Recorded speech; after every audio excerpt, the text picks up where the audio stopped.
I'd like to ask you about, and I'll send it in the chat right now, this Facebook post you made. Kind of succinct guide to hypertrophy training. See, I love this, and I wanted to pick your brains about this. Something that I literally crapped out as a joke one time, and it's probably like the most coherent training advice I've ever given. I love it. I love it. So this is the ultimate guide to hypertrophy training.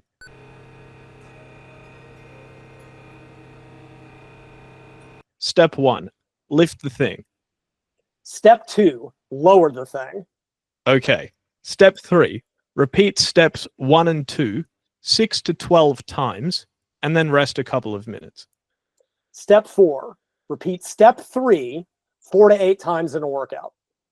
Step 5, repeat step 4 once every 3 to 5 days. Step 6, add a little weight when you can. Step 7, go to step 1. Yeah, and that's pretty much it.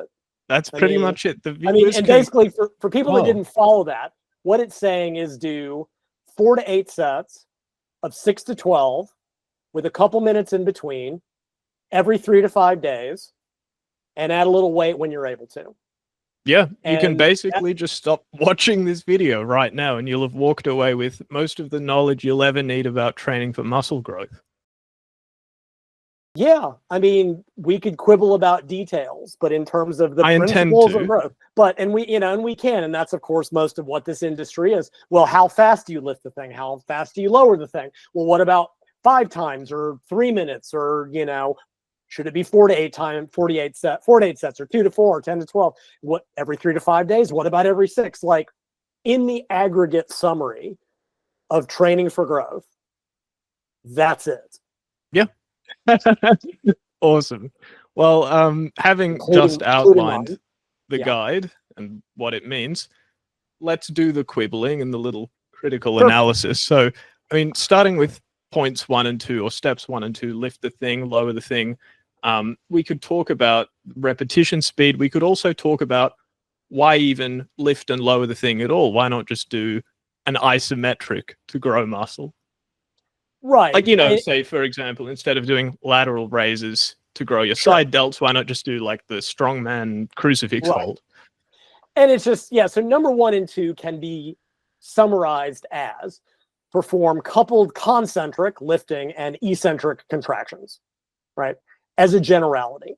Now, there are exceptions. They have done research where doing twice as many concentric contractions gives you the same growth as doing coupled concentric and eccentric. And occasionally they do weird shit where they do eccentric only, and that is the same or better or worse than doing concentric only. And that's all good and well. But what people forget is that these studies use extremely specialized equipment to allow that to occur. So you do the concentric and then the machine mechanically lowers it for you. Or vice versa. You do the eccentric and it raises it for you. It's great from a mechanistic standpoint, but it is impractical. Anyone who's ever tried to do eccentric only training, you have to have 2 very patient partners. And even then it can be very problematic. Now, does isometric training generate growth? And there are some studies that it, like in beginners, like it might to some degree, because tension is kind of tension. And years ago, I would have said one of the early models of hypertrophy was that during concentric training, you would reach muscular rigor. Basically, the muscles would lock up. And then on subsequent eccentric, you would cause some degree of damage in that stimulated growth. Now, we know now that that's not true. Muscle damage, if it does anything, it harms growth. So anyone still saying you should chase soreness or damage doesn't know what they're talking about.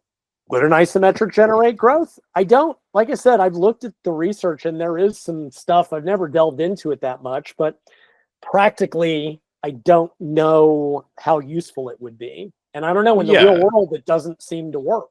But yeah, as far as I know, no bodybuilders use isometrics as their primary form of resistance training. I guess that's... Yeah, I mean, if they use it, I mean, a very common bodybuilder technique would be peak contraction, is in exercises that have tension during peak contraction. You hold, Yeah. You're doing leg extensions. You do an isometric hold at the top and squeeze as hard as possible. You can't do that on a leg press. You can't do that on a hack squat.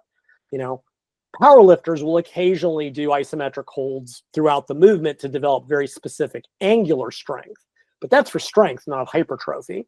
So Yeah. I don't know. The study is notwithstanding, it just doesn't seem to work.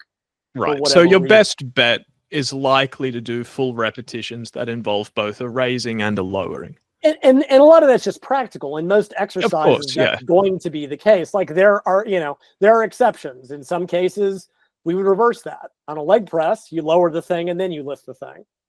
Sure. Yeah. For example, depending on the style of leg press, right? Deadlifts are a rare exception where powerlifters will lift the thing and then drop the thing. Olympic lifters as well. And that's probably, a good example. Olympic lifting does not build muscle, just doesn't, because of the nature of the sport. It's pure concentric and it still doesn't work.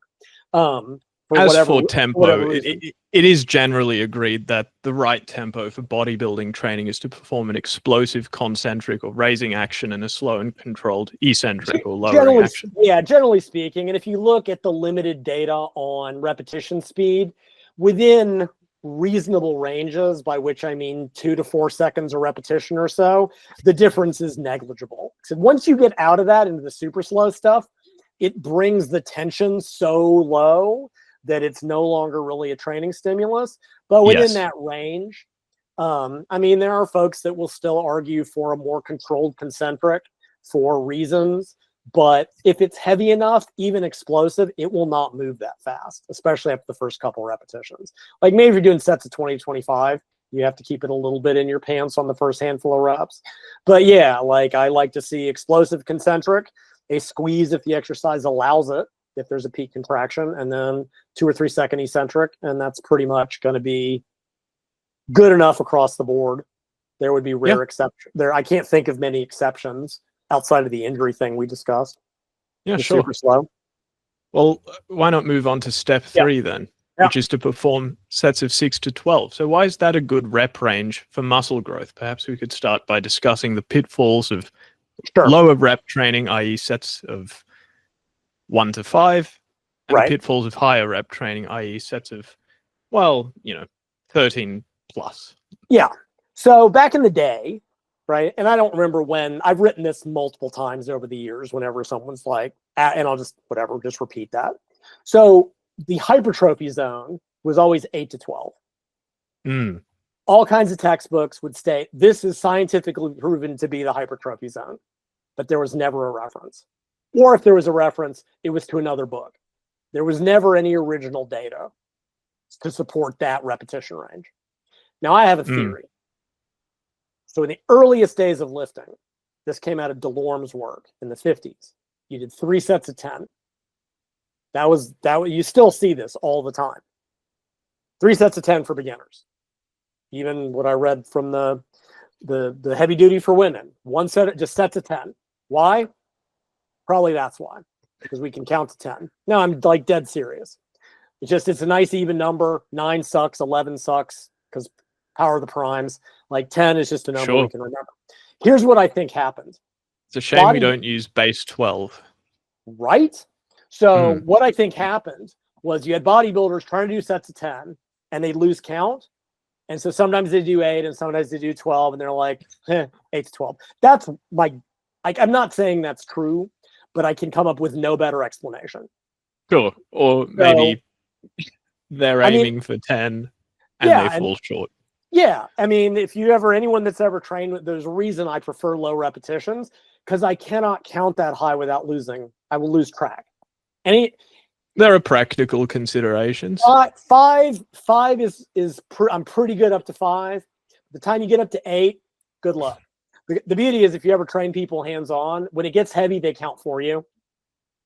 Because I'll be just like 7. They're like, it's 8. Like they know when it's heavy, they know how many they've done, even if I've forgotten. Yeah, of course. So, okay. So that was. Yeah.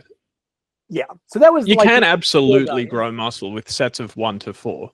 But I would argue it's harder on your joints and connective tissues. Well, for most people, the moderate rep range is generally better. Well, you jump to the conclusion. Let's go through the detail, some of the details first. Okay. Please. So even with that, you would still often see lower repetitions recommended. 5 to 8 was a real common one. 6 to 8 was a common one.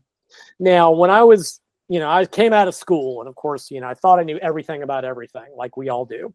And I'm like, I knew hypertrophy was higher repetitions. And I went and took the U.S. Olympic lifting certification. And Wes Barnett, who was one of the top Olympic lifters of the day, he was a big dude. So I asked one of the teachers, I go, what does he do for hypertrophy? And they said, oh, he just does lots of sets of 5. I was like, but that can't be. I'm like, maybe there's more to this than meets the eye. Maybe I need to think about this a little bit more. And so you would see that.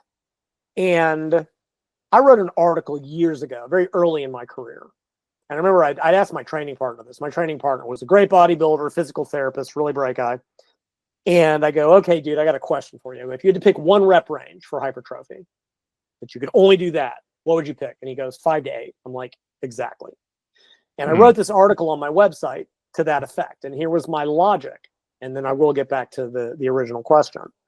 And it had to do with the way muscle fibers are recruited in terms of loading, right? Because outside of one individual who I will not name, but who apparently likes to whine about me on Reddit, if you do not recruit a muscle fiber, you cannot train it. This seems fairly self-explanatory, right? So the genesis of my argument was this. Muscle fibers can be recruited in one of 2 ways. Let me back up. There are 2 ways that muscles generate force. Fiber recruitment, which is getting more fibers into the exercise, and what's called rate coding, which just means sending more nervous signals down the nerve. Up to about 80 to 85% of maximum, the body uses recruitment to increase force production. Above 85%, it uses rate coding. Okay, so if you take 85% of your max, on average 5 reps, you will get full muscle fiber recruitment from the first repetition. And the entire set of 5 will be done under conditions of full recruitment. Now, if you were to go to 90%, you will get that same 100% recruitment, but you will do less repetitions, right? It uses rate coding past that. Now, 80% is about 8 reps. 85% is about 5 reps. So if you pick a weight between 80 and 85% and do a maximum set of 5 to 8, you will get maximum fiber recruitment for at least 5 of the total repetitions. Like at the 80%, you might not first couple of reps. Now, you can also get fiber recruitment by taking lighter sets to failure, right? So let's say you take a weight that's set of 15. That's 70% of max, somewhere in that range, maybe 65%. You will not get maximal fiber recruitment right off the bat because force production is too low. Yeah. And as you get closer to 0 reps in reserve, that last 5 repetitions or so will be under full recruitment, maximal recruitment. So neurologically, 5 reps of a maximum 5 rep set sets reps 3 to 8 of an 8 rep set, reps 10 to 15 of a 15 rep set, and reps 20 to 25 of a 25 rep set look essentially neurologically identical, which is why the bar speed is the same. On a maximum set of 8, your bar speed will look exactly the same as on a maximum set of 15, as on a maximum set of 25. They are neurologically essentially the same. So we know, but 5 to 8 is the sweet spot. It gives you maximal recruitment, and it gives you the maximum number of repetitions under the conditions of maximal recruitment. Hence 5 to 8, if you had to pick one range. Because if you're going to do 15 reps, if you do sets of 15, to get the same 5 maximal reps, you got to dick around for 10 reps. If you're going to do it a set of 30, you got to fart around for 25 reps to get to the 5 good ones. Yeah. And that's just boring and hurts. Yeah, it's fatiguing and demanding on your cardiovascular system if you do people throw up exercises. And it's hard to tell if you fail due to acidosis or actual, just giving up because it hurts, et cetera, et cetera. Now, back there was this whole thing when the 5 to 30 rep range studies demonstrating equivalent hypertrophy if taken to failure study came out, where everyone started prescribing sets of up to 30. Do set 20 on this exercise, 30 on that exercise. just because you can and not because you should. Yeah, well, and what the message became, well, hang on, we'll come back to that. Yeah, sure. I'm getting ahead of myself again. Okay, so the original schema, if you go back even further back, was what they called the repetition continuum. So the general idea was sets of 1 to 5 maximal strength. Because it was too few reps to really, that's what powerlifters and some like maximal strength. 6 to 15 was hypertrophy, in that range. 15 to 25 was local muscular endurance. Right? That used to be the rep continuum. And certainly some studies of the day showed that that was the case. But it is a continuum. What happened is that then got taken out of context. 1 to 5 is only strength. 6 to 12 is only hypertrophy. 12 to 25 is only muscular endurance. No, that's not what the word continuum means. Yeah, there is overlap. So studies then came out later, right, showing that, yeah, 5s can generate growth if you do enough sets. That, Brad did the paper, such as it was. He compared 7 sets of 3 to like 3 sets of 12. Yes, they grew the same. They did, but the 7 sets of 3 took like 5 to 8 times as long, because it was like, by the time you figure out 3 minutes between sets, that's 20 minutes to get 7 sets of 3. And it took about 7 minutes to do 3 sets of 12. And they had much higher injury rates to boot. Correct. And didn't several folks drop out of the study even? Yes.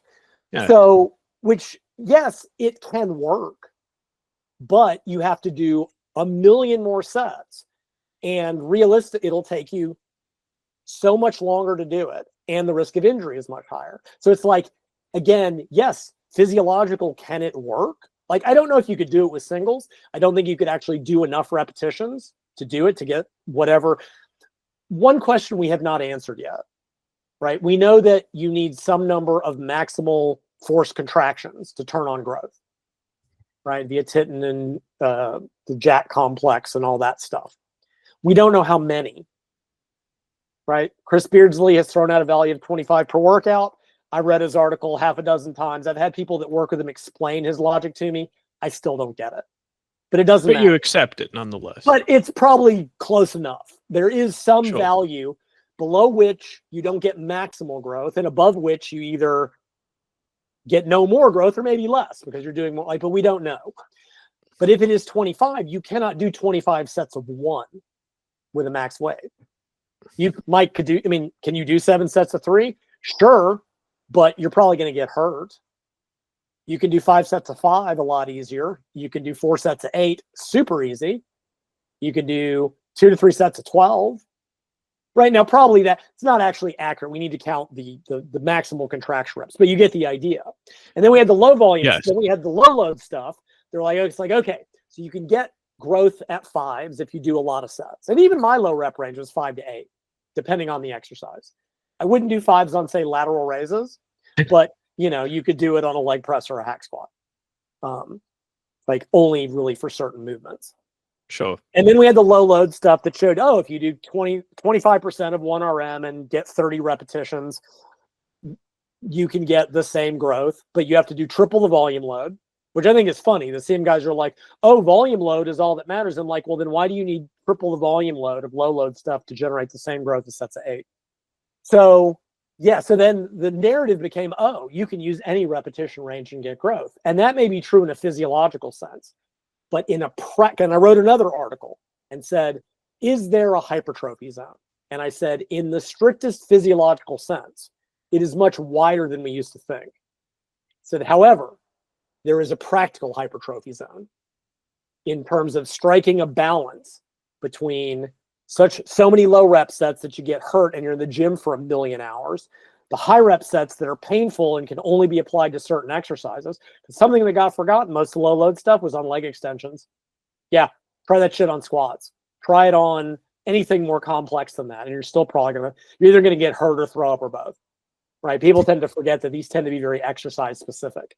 So from a practical standpoint, and then if you look, so I wrote that article and a bunch of people, of course, crapped on it, even though they were saying the same thing. Like I think Eric Helms at one point said, 80% of your growth training should be, in the that range, and then maybe 10% in fives and a little bit of higher rep work. Like, yeah, exactly. Or just don't, like, whatever. I mean, like I said, I tend to program max strength blocks at the end of every few hypertrophy blocks.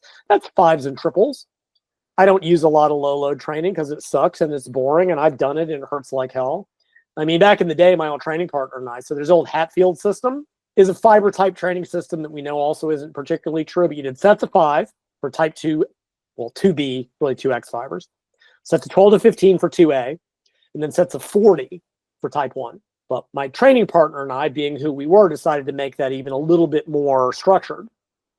So we still did the 5s and the 15s. We did timed 2-minute sets instead of sets. Because you can crank out 40 reps in 40 seconds if you try. We did timed sets. 2 minutes of leg extensions is one of the worst things you'll ever do. Oh, dear. Wouldn't. But yeah, so 6 to 12, is it the only hypertrophy range? No. But it is about as good of a range as you're going to get for a practical hypertrophy range. Like, and it is exercise specific. Like, for many, it's a nice sweet spot. Yeah, for many compound movements, higher repetitions, many people find that triceps is more limiting than on lower repetitions. For isolation movements, 6 to 8s are either hard on the joints or hard to be technically correct, right? So if you're going to apply that for, say, a chest workout, yeah, you might do 4 sets of 6 to 8 on a hammer incline chest press and follow that up with 3 sets of incline flies for 10 to 12, because that's probably going to, so there are exercise, but yeah, that is, for most people, that would be a perfectly good sweet spot. Yes, and the viewer should rest assured that if his or her gym equipment is limited, or there's an injury that gets aggravated with sets of 6 to 12, then you can still grow plenty with sets of up to 30, perhaps even beyond that, as long as you go to failure. It'll be excruciating, but yes, and that is you'll a point worth making, is that when you look at growth, and this gets into, this is explained by the recruitment thing, sets of 8 and less do not have to be taken to failure to generate growth. And the research all shows this, because with loads that heavy, you're getting full recruitment early enough. Even a set of 8 with like a 10 RM, like 2 reps in reserve, you are still getting multiple repetitions under full contraction or full recruitment without going to failure. For a set of 20-25, you have to go to failure. Unless you use blood flow restriction. The reason blood flow restriction doesn't have to be taken to failure is that the blood flow restriction causes the body to recruit the muscle fibers more readily and earlier because of the metabolite buildup. So it's all explained by this recruitment issue. Thank you. And I've had people say, actually, someone I consulted with recently who's done both, said that they actually prefer sets of 6 to 8, because on a set of 6 to 8, when you hit 0 reps in reserve, if you go to that level, you know that it's truly muscular. This is going to be kind of a dumb way of putting it, because it's all like fatigue. Muscular fatigue is extremely complicated. It can occur like across 7 different steps from the cortex to the muscle. But he's like, yeah, when I do sets of 8, like, I know that it's like the muscle itself. He goes, but when I do sets of 15 and the acidosis starts to build up and the pain starts to build up, I don't know if it's the muscle or if it's me giving up. And in the strictest sense, there's not a like, you know what it's a physiologist would hear that and just have an aneurysm, but you know what he's saying. Is it? Yeah, of course. Are you stopping the set because the muscle can no longer generate enough force, or because it just hurts too much for you to continue? So that might be a potential advantage of low rep sets in at least some situations. But again, it definitely, and people that have joint issues don't do well with low repetitions. They just don't. Usually you find that people that are successful in things like powerlifting and strongman or strong lifts or 5x5, they tend to be pretty sturdily built. And people with lighter joint structures do not handle that kind of training well. Brilliant. Male or Shall female. we? Yeah, so let's go to step 4. Rest intervals. So why rest a couple of minutes after each set? Why not just train in a circuit style, for instance?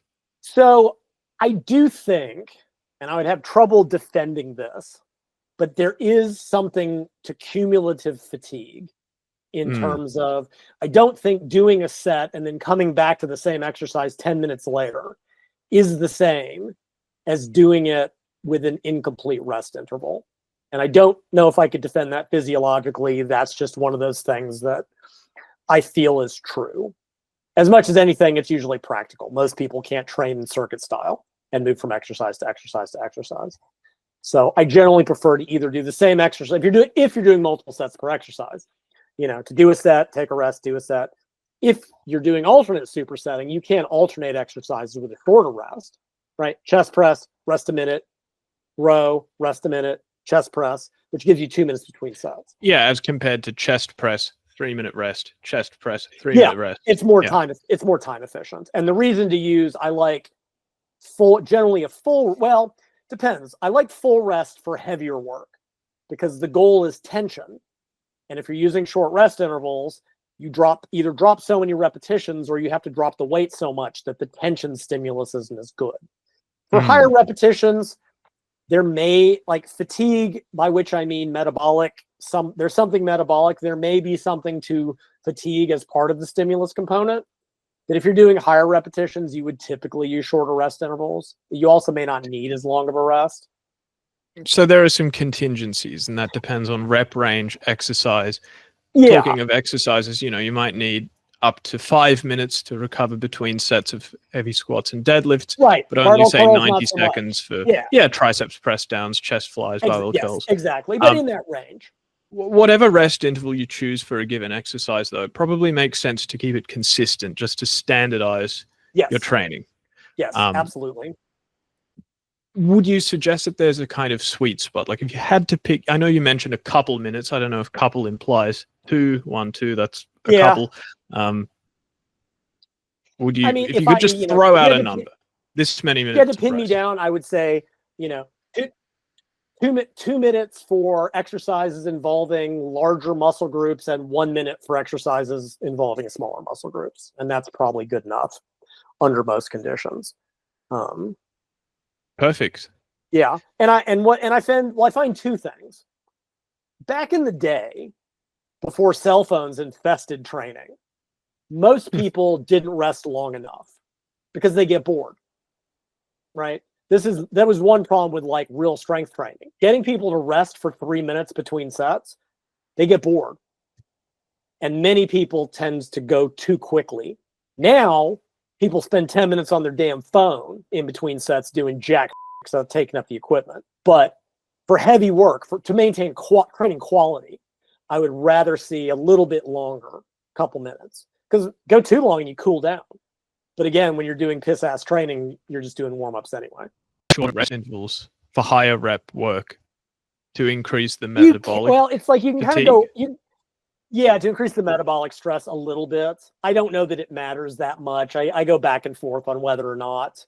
Like usually the way I've, the model I've built, tension plus mechanical work equals growth. Stress. Right. And that's also why this rep range. A set of 3 gives you no more tension than a set of 5, but it gives you less mechanical work. That's also part of the hypertrophy suite. I lost you. You're locked up. So on the one hand, you could probably argue for shorter rest intervals, but on the other hand, they are more metabolically fatiguing. Like good luck doing 3 sets of 20 in the back squat on 60 seconds, which would be what's logically implied. You probably need longer between sets of 20 in the squat than you would need on sets of 2. But I was typically program rest interval, but we're talking about hypertrophy training, right? We're talking about something like sets of 12 to 15 where the goal is a little bit more metabolic fatigue. I would go towards slightly shorter rest interval. And I might change my mind on that tomorrow. I haven't decided yet. I go back and forth and back and forth. I feel that if you don't mind moving on to the next step. Yes. Well, rather steps plural, because I think that steps 4 and 5 are hard to discuss independently of each other because they concern volume and frequency, which are a coupling. Right. Correct. So I guess my question could be, why 4 to 8 sets once every 3 to 5 days? I suspect I was just simply pulling that from, basic volume requirements, or what we think of as, considered to be like optimal volumes.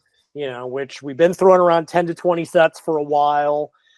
That is so contextual. Like, this is seriously me crapping out something very, very simple, because the nuance, the complexity, that could make a whole book, right? Because like we talked about, how many sets you would actually do would depend on your proximity to 0 reps reserve.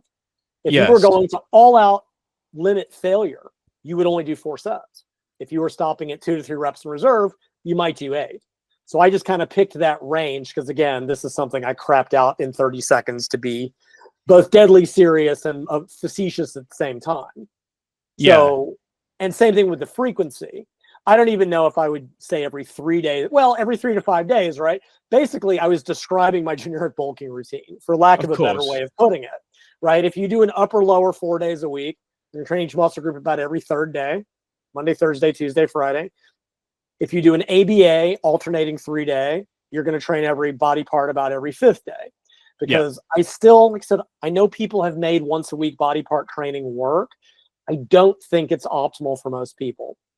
So you would go lower than once every 5th day. Yeah. So 3 to 5 days was just kind of like it split the middle between twice a week to 3 times every 2 weeks. Yeah, sure. So on the face of it, it's a pretty big range. Like if you go on the low end of both frequency and volume, that's 4 sets once every 5 days. Right. But if you took those to absolute limits, that would probably be enough.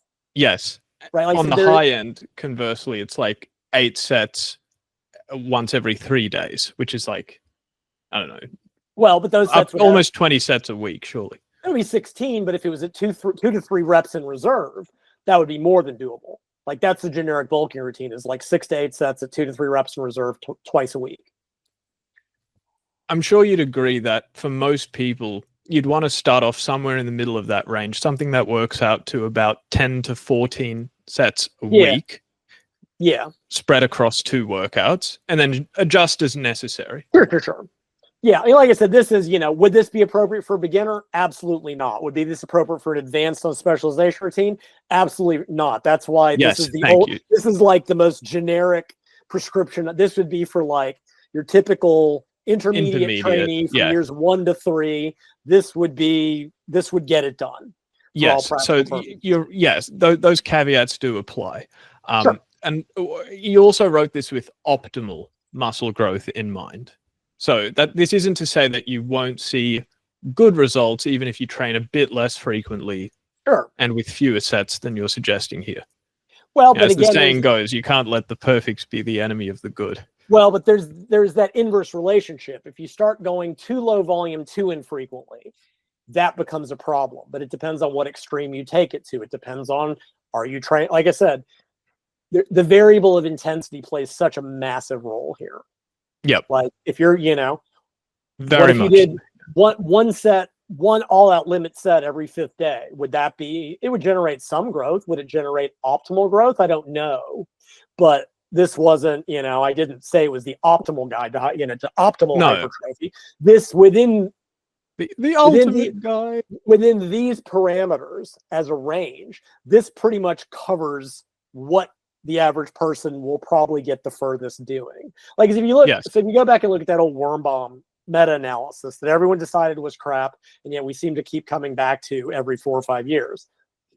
When he looked at the number of contractions per workout that got growth, it was an inverted curve, right? Even 10 contractions per workout got growth. 1 set got growth. Yeah. 40 to 70 was where it kind of hit a maximum, somewhere in that range. And then by the time he got to 100, it was less. Now, he was aggregating a lot of data. Some of it was probably in beginners. Like I'd have to go back and pull every study, and I'm not going to do that to figure out where those numbers came from. But there's no doubt, like, one set will get you growth. Like if you make the mistake, when the big meta-analysis came out last year, that was like, oh, to 50 sets, there's a linear increase in growth. Like, no, not really. But they did these podcasts that make ours look positively pithy. No, they did like 2 4-hour podcasts. I tried to watch the whole. I got 2 hours in. I'm like, I can't do it. Like I'm exhausted by this already. But they had this chart that was really good, and they were like, look, 1 to 4 sets is going to give you the biggest return on your investment. Yeah. And what they did, they broke it up in, like, they did a bunch of statistical meanderings that they spent an hour explaining. And I'm like, who is this video for? I understand this and I'm already bored, too senseless. Like, just get to it. But for every, like, what they did is they looked at it and go, okay, how many sets does it take to get the next 2% growth? They decided that was the minimum measurable growth, 2% more than the last block. And it was like 1 to 4 got you the most. Then it took like up to 10. I'm going to get the numbers wrong to get the next 2%. Then it was like another 8 sets to get the net. Like it was increasing, not exponentially, but every next 2% was taking incrementally more growth. And the point was like 1 to 4 will give you growth. No doubt. You'll get somewhat more by maybe doubling that. But the next 2% is going to take you 150%. And then a 2, like the return on investment becomes absolutely shockingly low. So yeah, one, 1 or 2 all-out sets every 5th day, you'll get some growth. Will you get the most that you can get per unit time? Probably not. Do you think it would be a wash in the big picture? It's hard to say, but probably. I mean, if you were still able to apply progressive overload, you were still able to add weight. I mean, honestly, one of a very productive growth cycle I had, this was years ago. I mean, admittedly, I got big and not in a good way, but I did grow. It was a hard gainer routine by John Christie. And so here was the entirety of the workout. So on Monday, I did a squat, 2x5, all out grinders, 0 reps in reserve, 5-minute rest. RDL, bench press, row, some tinkering, arms, calves, all 2x5.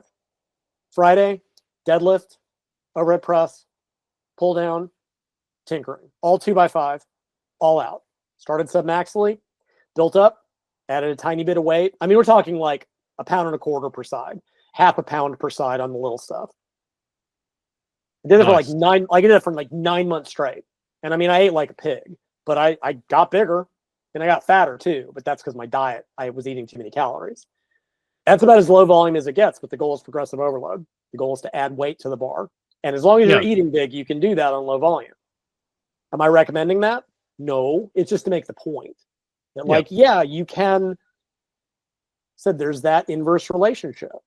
Because without getting into this, without getting into the effective reps thing, which is a whole separate, most of this discussion, in my opinion, all these debates and arguments about volumes and frequencies and this stuff is asking the wrong question.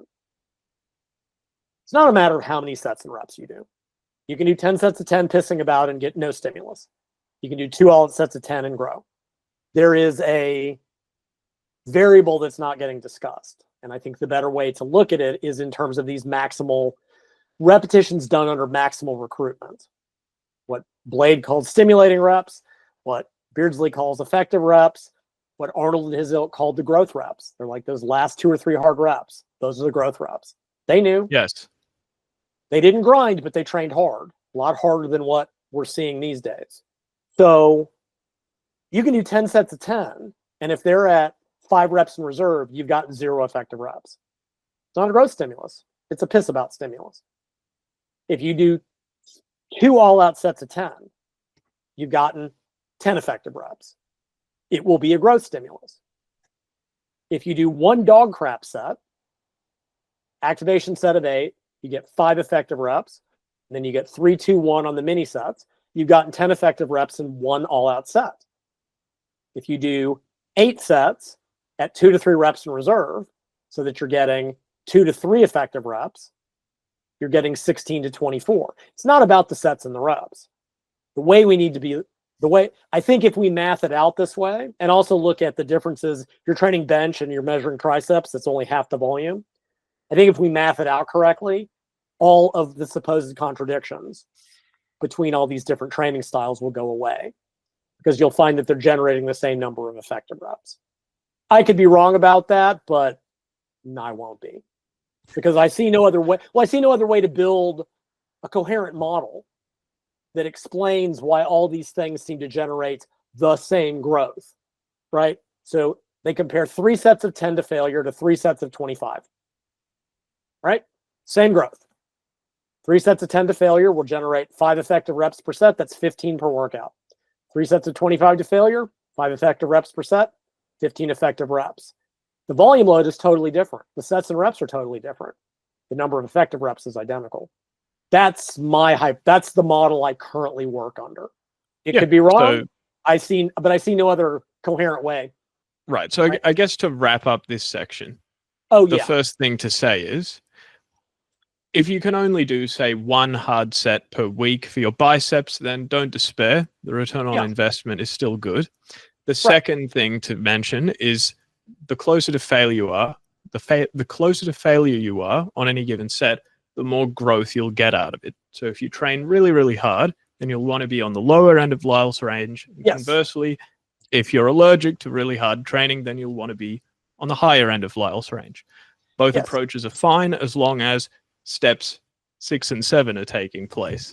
correct. How about that for a segue? And I would only add, in terms of, the thing about being allergic to hard training, I think can be a little bit, I know you didn't mean it in necessarily a critical or denigratory way, but it can be taken as such. Not everyone has the ability to generate maximal intensity. Not everyone enjoys doing it. And some people do burn out from it. Make no mistake, as much as dog crap worked for a lot of people, there were people that got burnt out on it, that going to constant failure, whether it was physiological or psychological, not that there's a difference. The point and you can see anecdotes of people complaining about burnout doing Martin Birkin's reverse pyramid training. Absolutely. Where you take every set to concentric failure and you're really pushing for progression. And I would never dismiss that as part of, again, this is where Menser went wrong, as I have the only optimal method, but that ignores the individual. Certain exercises also don't lend themselves to certain types of training. So you've got that's a practical issue, but it is one. So if someone simply doesn't have the ability or hasn't learned how, doesn't enjoy it, and this is part of training, you do have to enjoy it on some level. I mean, if you're doing it right, it shouldn't be fun, but you have to, and there's a buy-in concept. You have to buy into the training to believe in it enough. There are many paths to the same goal. So if you're not good at going to true limit failure, then you will have to slightly increase volume to compensate for that to some degree. If you are, I've consulted people on both ends of it. Some people are like, I don't know reps in reserve. I suck at it. I'm not good at it. All I know is can't move it anymore. All right, cool. That's fine. That's who they are. Or they just prefer that kind of training. We keep the volume at the lower end. And if they're not good at that yet, I set the volume at a slightly higher end. But within that, so that's just, that's the mediating variable in those two things. Thank you for clarifying. In steps 4 and 5, but 6 and 7 are really the important ones anyway. Very much so. So step 6 is to add a little weight when you can. And I think it's the most important point in the whole guide. Yeah. Because it basically concerns progressive tension overload. Right. Which is the main driver of muscle hypertrophy. Yes, despite what the industry still continues to repeat, although that, trust me, it'll start changing here before too long, I hope. Progressive overload. Fingers crossed. Well, yeah. Well, the thing is, if you actually read the studies, and I'll make this point because I've made it repeatedly, you can see why they've just all gone wrong. I mean, even back in the day, like Arnold and them, they didn't train for maximum strength. They were all pretty strong. Yes.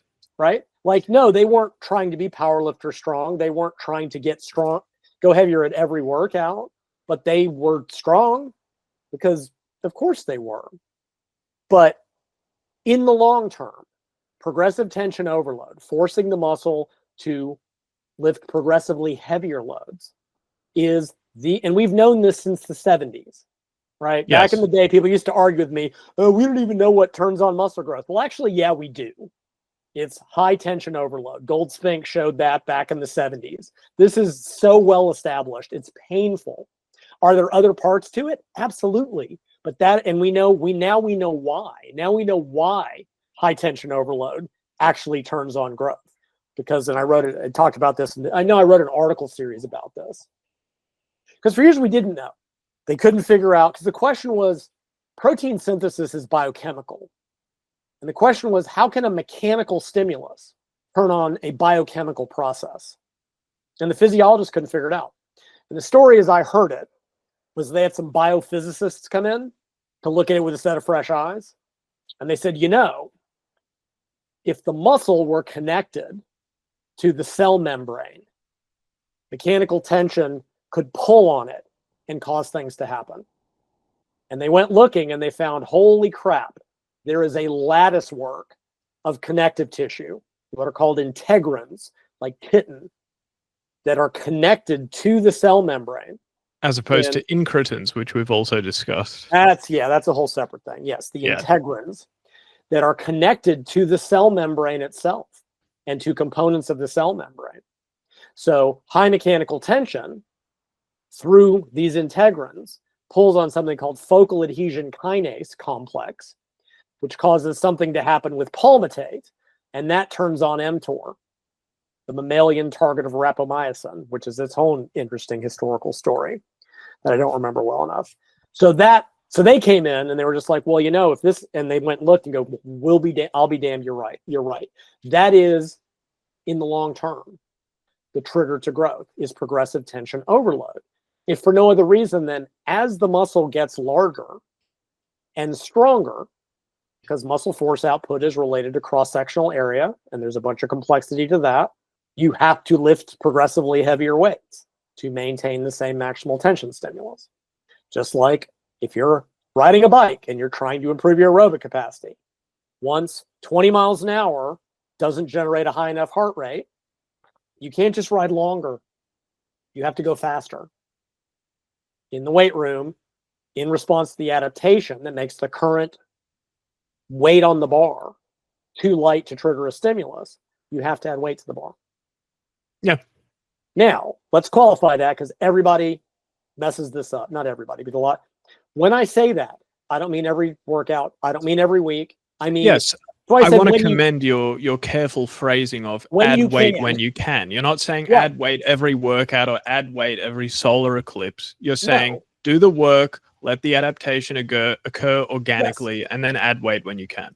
Correct. Or when you're ready, rather. Right. Now, how do we define that? Well, we can in a number of ways, right? So we know that you need to be within a certain number of reps in reserve to stimulate growth. That's generally taken between 1 and 4. We look further at that, and that's typically when you see bar speed start to slow. And what you would typically see, and it varies by exercise, this isn't universal, 6, 7, 8, 9, that's 0, because you bring it back and you get stuck. Okay, and it will vary. People show different patterns, different exercises may slow differently. This is yet another reason to spend some time training 0 reps in reserve to see what it looks like and what it feels like.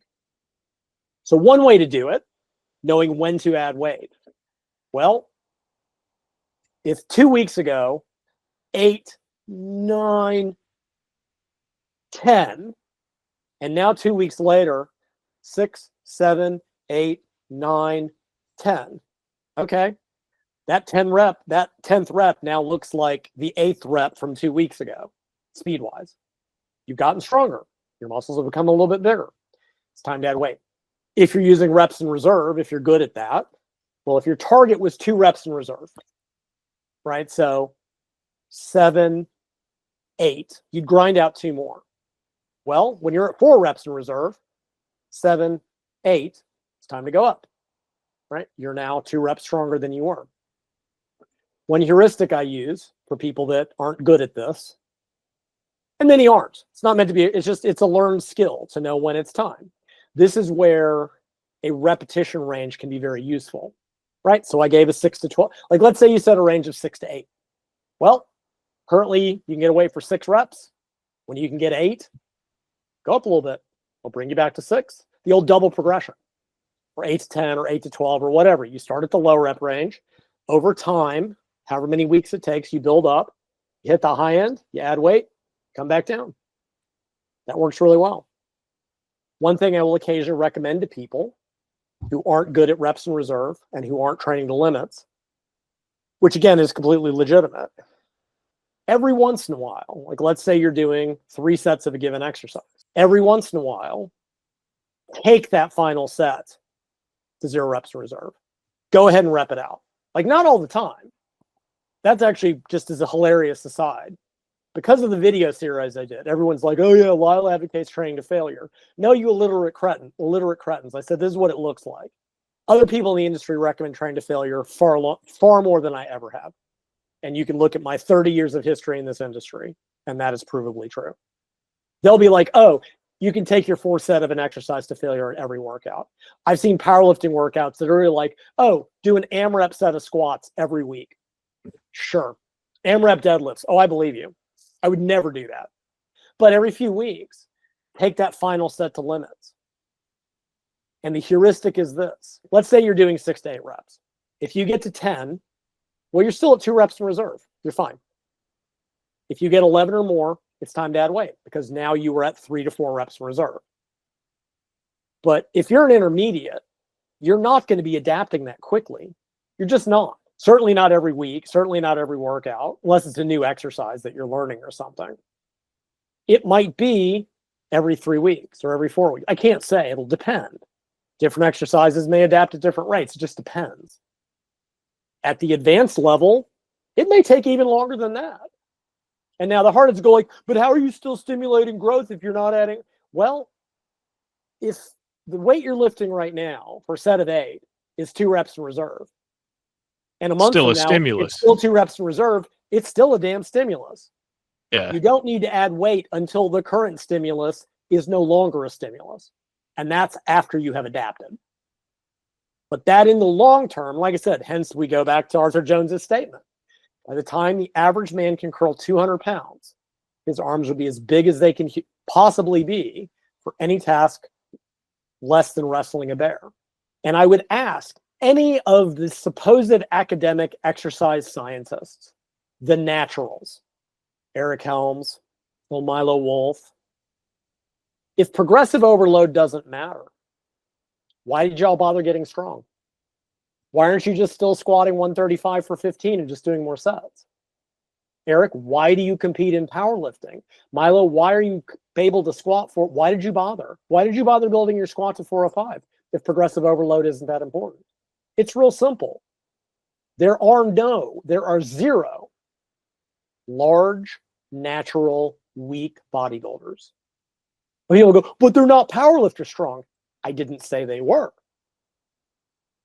Unless they practiced powerlifting. And many bodybuilders cross-compete in powerlifting, and there's a lesson there. More importantly, they're all much stronger than when they started, right? People got so many things when I said that so wrong. It's not about the absolute strength. Ed Cohn deadlifted 405 his first day in the gym. He deadlifted 900 by the end of his career. It wasn't what he was lifting, it was how much stronger he got. If when you started, you were deadlifting 135, and now you're deadlifting 395 or whatever many years later, you will be bigger. Or whatever, like not for singles, again, we're assuming certain things about volumes and frequency. Like I'm not saying that doesn't matter. It's going back to the isometric thing. I once got into an argument with the HST guys, and he was like, all that matters is maximal tension. I said, no, there's a volume component. He goes, no, there isn't. I said, if that were true, you could do a single maximal isometric and grow. But we know that doesn't work. We know there is some number of contractions that you have to do. There is a volume component, and I would never deny that. But in the long term, if progressive tension overload doesn't happen, it doesn't matter what else you're doing. In the long term, in the short term, sure. In an 8-week study, yeah, because that load may be a stimulus. But even there, when you go read the papers, there are like 4 exceptions that I can think of, hidden there in the methods when they're describing the workout. No matter what they're looking at, frequency, volumes, doesn't matter. Length and partials, it doesn't matter what they're actually studying.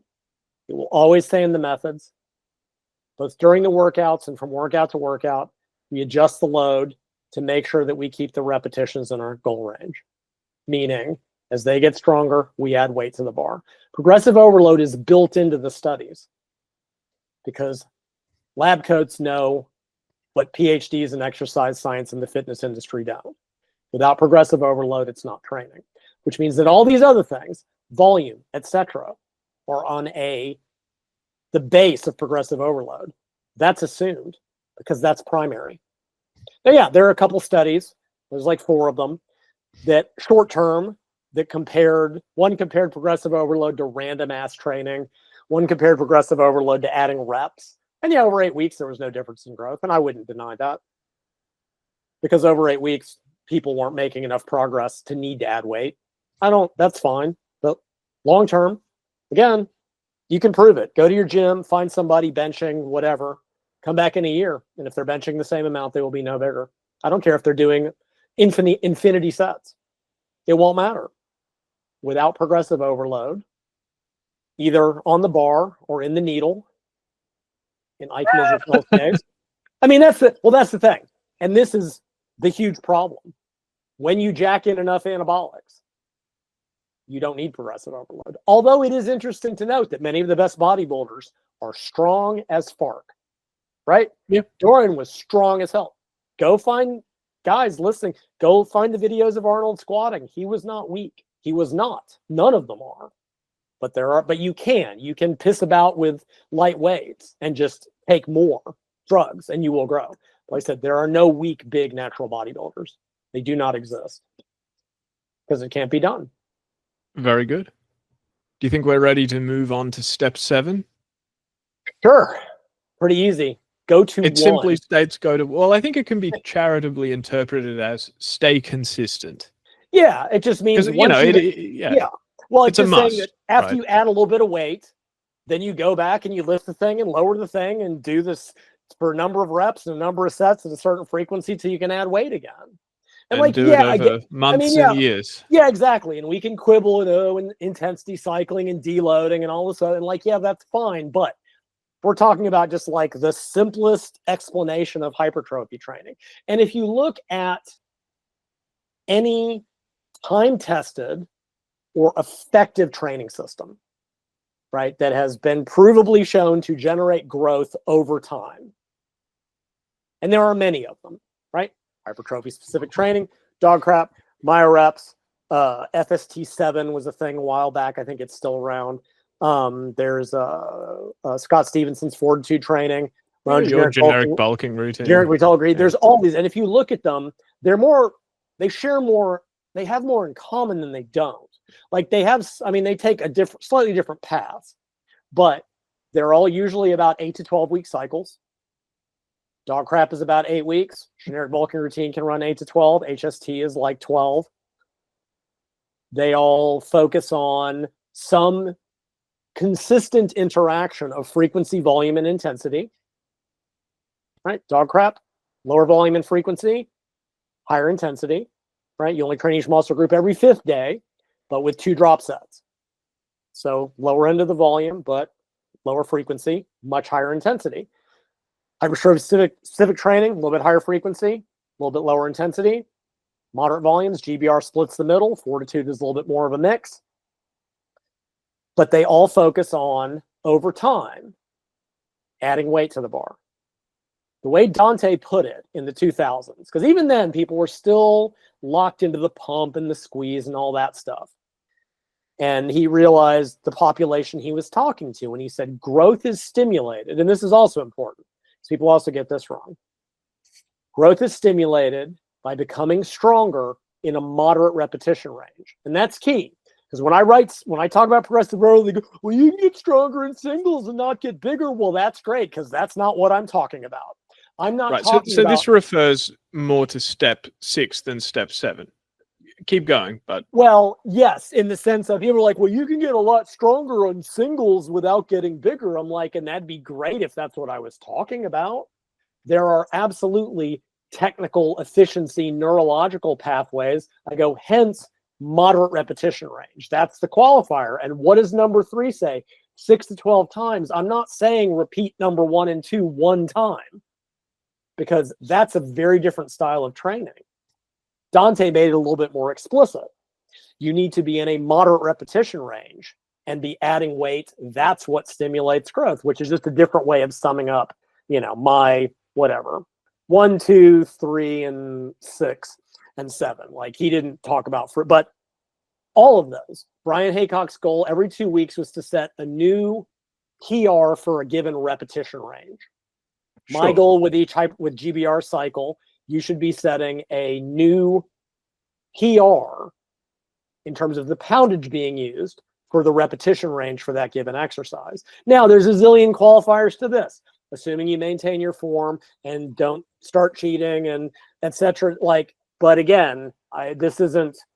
Now we're talking about writing a book, right? there are all these qualifiers. We're not there yet, right? There are all these qualifiers to this because they're like, well, what if I do this, but I start bouncing the bar off my chest? Well, is that what I said? Like, seriously, are you people just determined to find the dumbest way to interpret it? And the answer is yes, right? Assumed are you're maintaining the same form, the same temp. Like, these are all assumed things when you're adding weight. Like, you're not doing the add weight, cut depth, cut range of motion squat approach, which so many people love to do, right?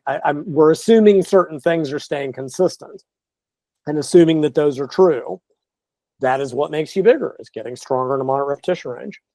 Which requires consistency. I mean, it's not enough to do steps 1 through 6 and then do that only once. Yeah, you have to reach 7 and do it over and over and over and over again over weeks, months, and years on a consistent basis. And because, muscle growth, it takes a long time, especially when you're natural. Yes. The reality is that some biological processes can't be rushed. Yep. We would all accept that a pregnant woman can't force out a healthy baby 3 months earlier than she should, just by working really, really hard at it. Like, you don't know her work ethic. Yeah. Well, you know what? I would love to see her try, and I think taking that approach would yield a worse baby. That comment is so, and I'm sure this came up when you and we talked about genetic limits so long ago, is whenever I would try to tell people that, especially, this is a very American attitude, this is a very puritanical work ethic thing, and they go, you don't know my work ethic. I said, your biology doesn't give a damn about your work ethic. Yes. Muscle growth is no different. It's not, you're sorry, it's not how it works. You can't rush it. You cannot it's not even a matter of rushing it. They're like, I'm not at my genetic limit because you don't know my work ethic. They go, it doesn't matter what your work ethic is. You're as big as you're going to get at this point, or as meaningfully big. Like, yeah, maybe you'll eke out another 2 pounds over the last year, but God, there's better things to do with your time than that. But there's this idea that, there are no genetic limits. Well, yeah, there are. There absolutely are. I love getting into arguments with people about that. Because there's another argument in an extreme. I actually talked about this in a different podcast I did just the other day. And I made the point. I was arguing with someone like, there's obviously a limit to performance. I think we were talking about the 100-meter sprint. And he goes, well, no, there's not. I said, okay. Currently, people run this fast. Somewhere between 9.79 and 0 seconds. There will be a point that nobody can get past because there must be an upper limit. Now, that is an argument that is to make the point. Obviously, nobody can run the 100 in 0 seconds, or a tenth, or 1 second. There is just a limit to human acceleration and velocities. But somewhere between here and here, there must be. Now, the argument, and this came up, I think this sort of came up we talked about this, people make that, well, you're never at your true upper limit. There's always a little bit more. People need to learn what an asymptote is. Yeah. Apparently, like, this is, okay, fine. Here's your genetic limit. You're at 99.9% of that. In the strictest sense, no, you're not at your limit. You've got that last point. It is, what is it? We'll call it Zeno's training system, right? Like, you can never actually reach your limit because every step along the way, you'll, be halfway closer and then halfway closer. You'll never actually be truly genetic. And I said, guys, look at sports performance. It is, it's taking progressively longer to make progressively smaller improvements in performance. Performance in every event has done that. Fine, there's not a limit. Fine, there's another, in 50 years, someone will go 1,000th faster or 100th faster than they are now. You would say they're not at the genetic limit. I would say not in the strictest sense, but for all practical purposes, they might as well be. And most of that improvement comes from equipment anyway. Like, that's a whole separate, that's just, but sort of the same thing here. The work ethic, that's just me being silly. She's like, no, you don't know my work ethic. Like, well, it doesn't matter. Your biological limit is your biological limit. That's why it's called a limit. It's right there in the name. So yeah, so that's what you have to do over long periods of time, but that's not very interesting or sexy. No. But I can guarantee anybody listening to this who is entrenched in the social media gibberish and all these people writing every day about the new study and the new secret and this volume and length and partials and this and that and the other. If you actually ask them how they trained to get to the size they are now, they did it like this. Because none of this crap that they're writing about was a thing. Yeah. Right. I mean, you simply have to be patient doing a safe and sustainable routine week in, week out, adding weight to the bar, because the alternative is to be injured, making no progress, skipping workouts out of dread. And that yields worse results in the long term. Yeah, that's not better, even right? That's not even my point in this case. But you get someone like, again, like Milo. He's like, oh, length and partials are superior and this and that and the other and volume and progressive overload. Like, how did you get big? How did you train to get the size that you have, Milo? Exactly like this. They all did it exactly like Jeff Nippert and Athlete X and all these people did it exactly the way everyone has ever done it. And then all the crap that they write online is about all this shit in these studies that they literally have never done and never did, but they're telling people is the next way. No, because none of them train this way. I guarantee you. None of in the way that they're writing about. They all did the same basic stuff. I think it's been termed something like advanced amnesia, where these advanced natural lifters reach their genetic limits doing normal training and then forgot that they did normal training to reach their limits. I believe that. Or I think more cynically, they're doing it to sell ebooks, to stay relevant, to fad jump.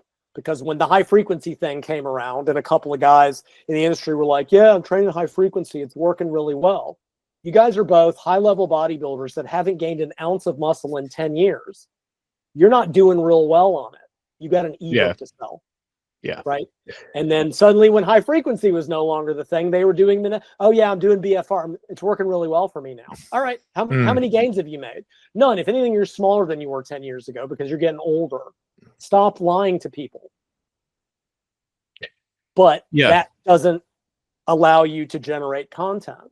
I mean, whatever. I will give Martin his due in that he absolutely trained the way he told other people to train.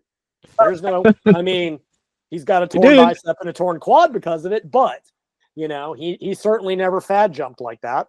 That is true. I will give him some degree, give him some degree of credit for that. I mean, same thing with Blade. He's stuck to his story as far as I can tell. In as much as I'm still not entirely clear on how myoreps are applied, even after having read his book, I'm still not real clear, but that's a whole separate thing. But yeah, like this is, if you look at what Menser did in his buildup, look at what Dorian did early on, very traditional training. When you're seeing what they're doing at the most advanced level, that's a whole different thing. But again, you look at the commonalities, look at all like successful natural bodybuilders. They all did the same basic thing within some, they may have taken slightly different approaches, but they all started with 3 days a week, learned the exercises, found exercises that worked for them, assuming they stayed natural, and they all got strong and they all got big. And that's how you do it.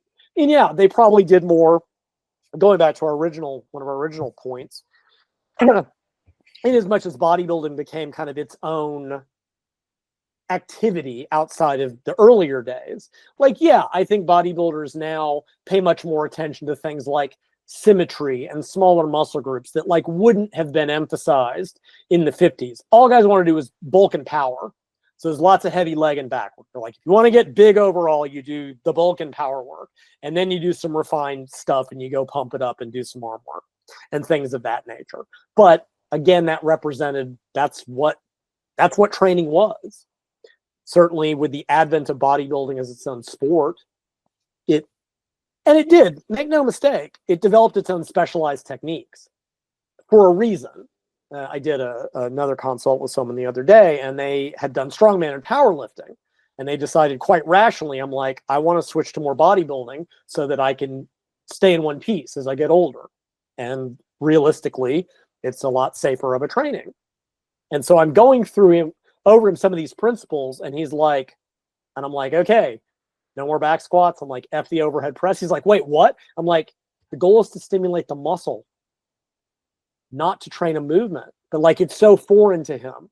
But if you look at the individual sports, Olympic lifting, powerlifting, strongman is its own thing. It's very odd because of the nature of the sport. It's probably closer to powerlifting than to anything.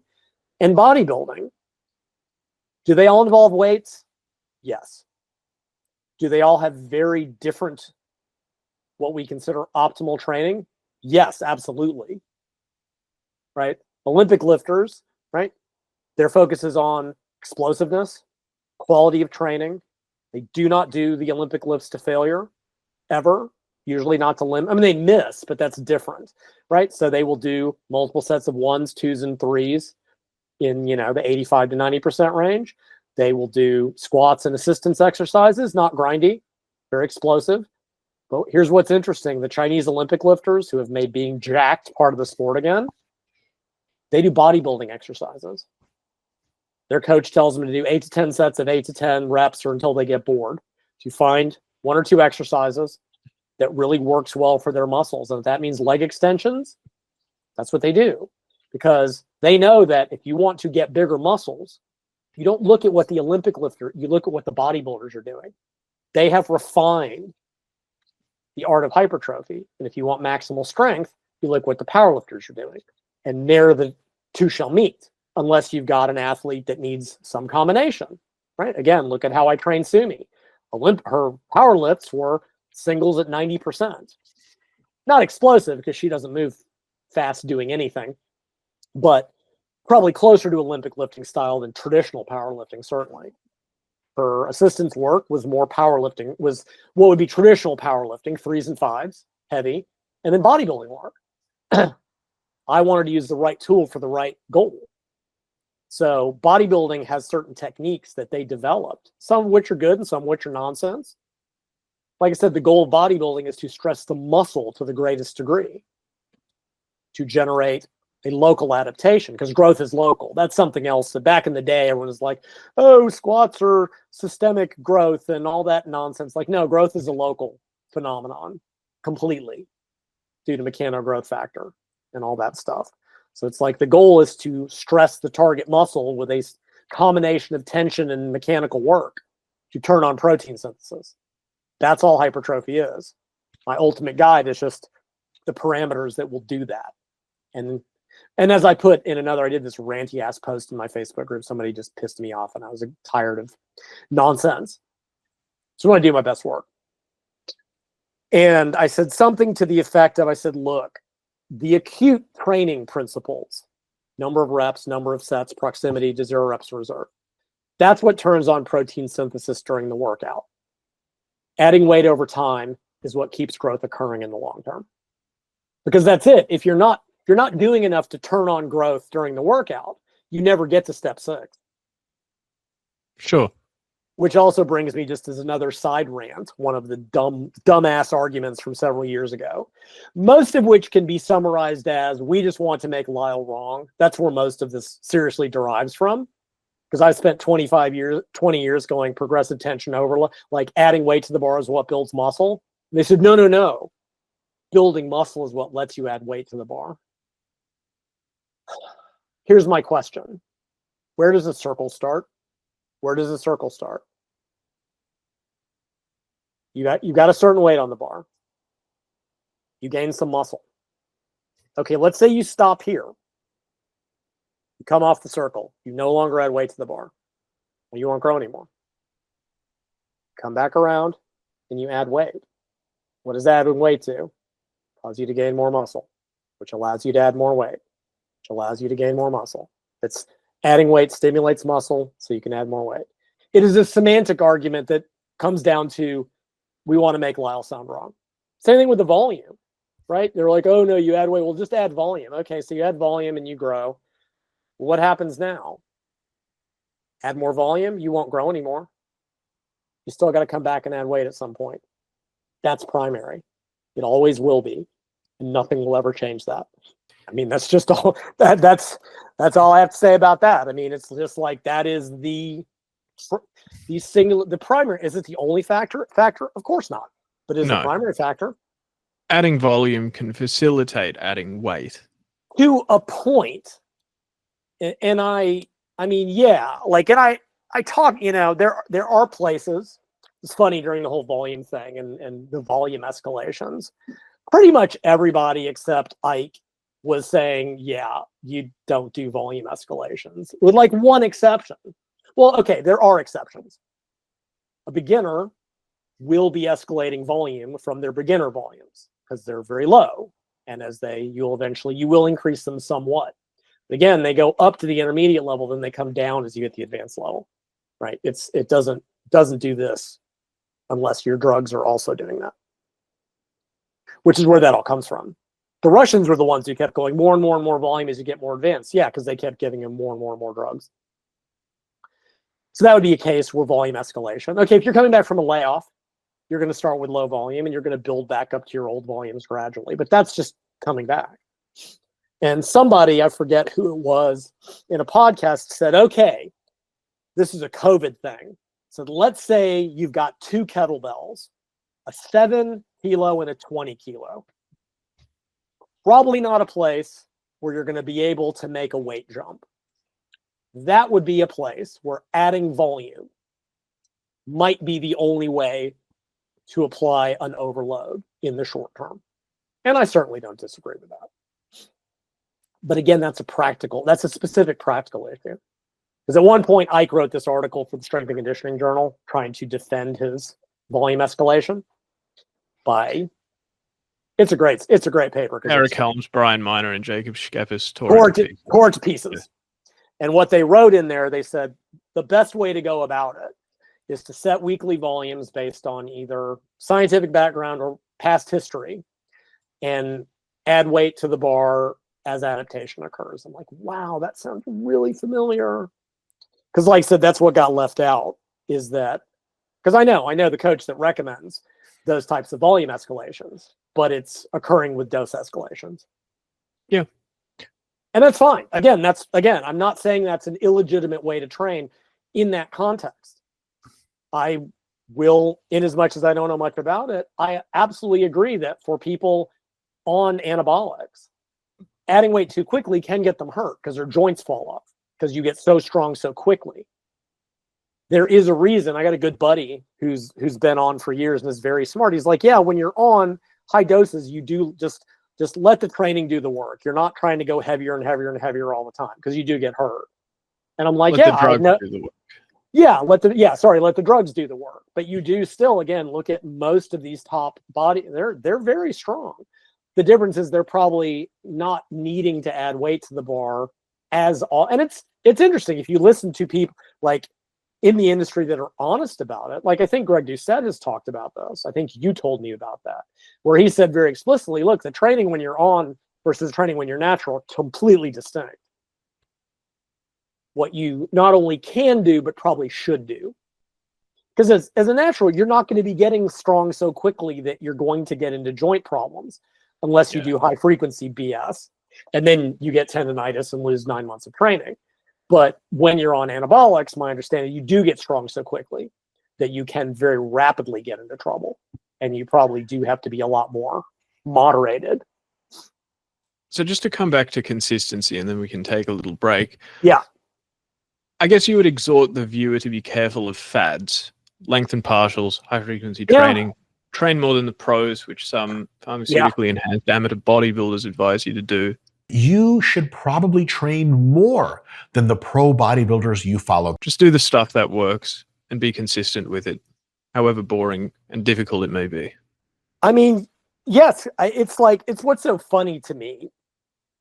I mean, maybe not funny, but funny, not funny, haha. If you actually look at what athletes in most sports are doing, successful athletes, regardless of the sport, endurance sports, powerlifting, Olympic lifting, bodybuilders, their training is very boring. It's very boring, but they're doing the same things very well, very consistently for long periods of time.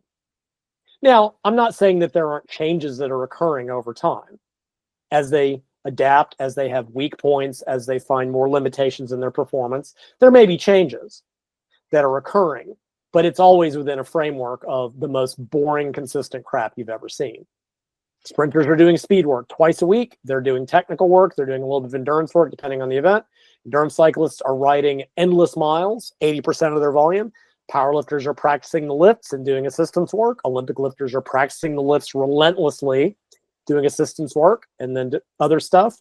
And the successful bodybuilders are just doing the same basic consistent stuff. Now, I'm not saying they're immune to fads or immune to trying different types of training, but they're not changing it every month, right? Dr. Ken used to talk about this. So back before the internet, and kids, there was a time that the internet didn't exist. I know that's hard to believe. There was a time when it wasn't a thing, because I was there. I don't know if the world was better or worse then, but it was. Every month, the new workout of the pros would come out, and everybody would change their training completely. I could always tell when I was in Salt Lake, even then, the internet was still relatively new. I could always tell when Men's Health ran an article on power cleans, because suddenly everybody in my gym was doing shitty power cleans for the next month. Brilliant. And then it would change the next month. And Dr. Ken called it muscle magazine syndrome. Not that he didn't change his training. If you read, if you get a chance to read, Tales from the Loft, he's like, he and his buddy, they were both bouncers and stuff, and he played rugby or football or something, and he just wanted to get bigger and faster. And he was like, yeah, they would do these intense 6 to 8 week blocks of just in super intense training. And then they would do something slightly different, but it was never like diametrically opposed to what they'd been doing before. Yeah. It was always within the same general schema of lower volume, wreck ourselves. And he's like, his buddy wanted to do more arm work. He wanted to be a bodybuilder. Dr. Ken's like, I don't give a crap about arm work. I want to be bigger for football. So they would compromise, and they'd be like, all right, so we did the big leg and back work. Then we had a little shoulder and arm day to make dude happy. But it was always within the same general framework of training and like whatever equipment they had. He's like, the loft was frozen, so we had to go down. He's like, they would find like these giant, manhole covers that weighed like 100 pounds, and they would find ways to like bolt bars and shit to them they're just like, hey, we built this new thing, let's do something with this for 6 weeks. But every month the new work, and everybody would change their workout radically. Meanwhile, the bodybuilders are doing the same stuff, week in, week out within some realm. And then the internet started, and it was like, okay, T-Nation ran 3 articles a week, and then 1 a day, and then 5 a day. What do they run? 10 articles a day now, and they all contradict one another. And now you can get a new magic thing you should do or can't do or shouldn't do or never do every 10 seconds. And I guarantee you that the people who are pushing this crap, they don't do any of it. They do it because it provides content. That's not how they trained. It's not how they train now. They still or even if it is how they train now, it's not how they train to get to their current state. Yes, absolutely. And that's it's very easy to maintain muscle mass. Sure, much harder to build it in the first place. Correct. And that's the other thing that gets left out when people look at the workouts of the pros. It's like, look, Lance Armstrong didn't start riding the bike 40 hours a week. He started riding 5 like every other human being in the world, right? Looking at what Dorian is doing, or like I made the example, Mentor what Mentor did in the off season was much more traditional than we give it credit for. 4 days a week, upper, lower, higher volume, because he couldn't push himself that hard. But what he wrote about doing was his competition training when he was presumably dieting anyway and trying to maintain while bringing in the anabolics. But people saw that, but that's what he made it sound like. That's how he trains. Like, no, that was part of how he trained. I mean, Dorian trained blood and guts year round, so far as I can tell. And whether or not he adjusted it during contest prep, I don't know. But when your volume's already that low, the nice thing is you don't have to adjust it that much, because he was already doing fairly low volume. Like, I know what he said in hindsight. He wishes he had deloaded more frequently. He thinks he would have avoided his couple of minor injuries if he had taken the occasional easy week more often. But other than that.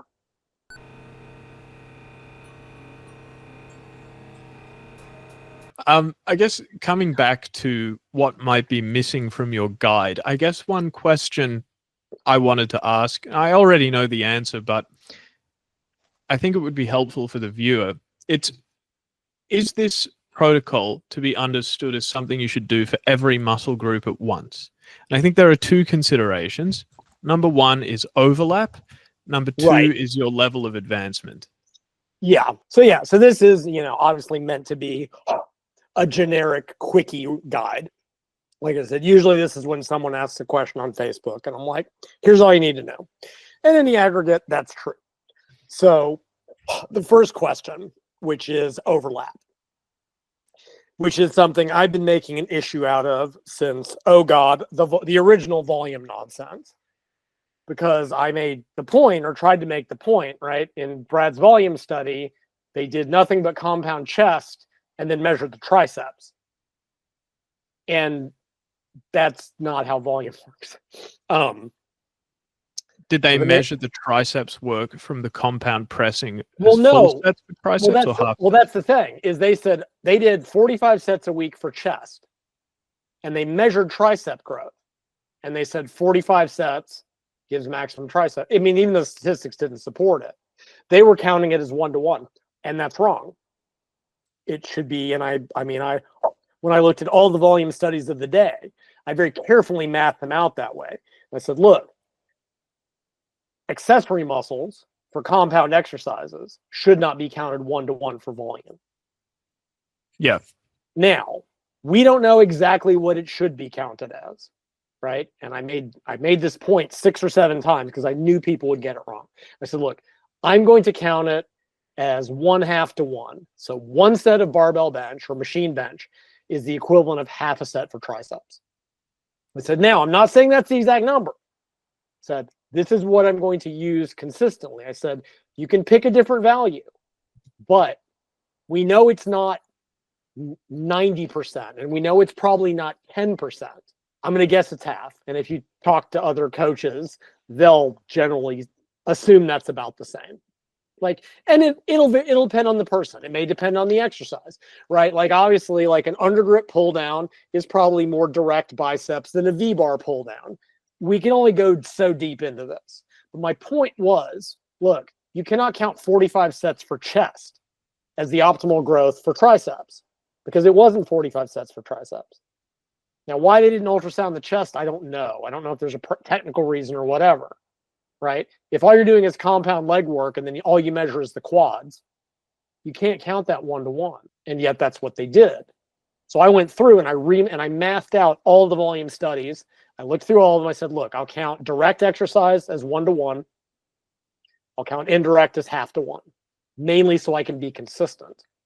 Because if you look at that, if you look at Brad's study, and you ignoring the fact that statistics didn't support the highest volumes anyway, right? So he did 9, 27, and 45 sets a week.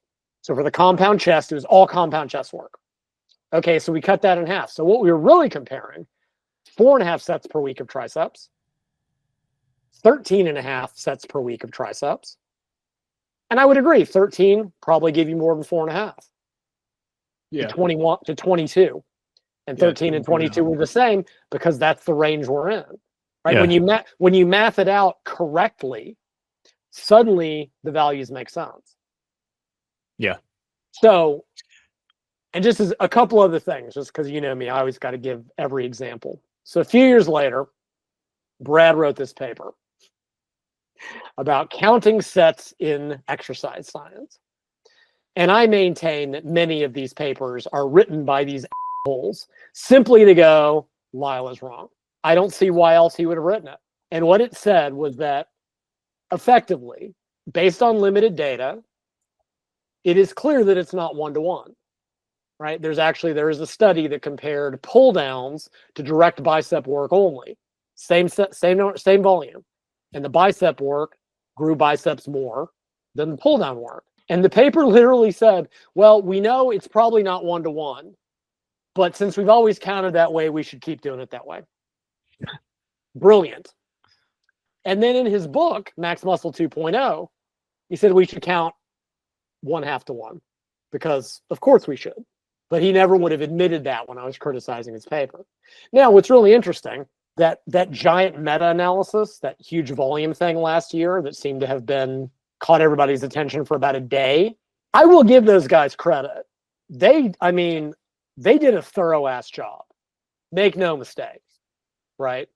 I never bothered to write anything about that, but like methodologically, they did a tremendous amount of work.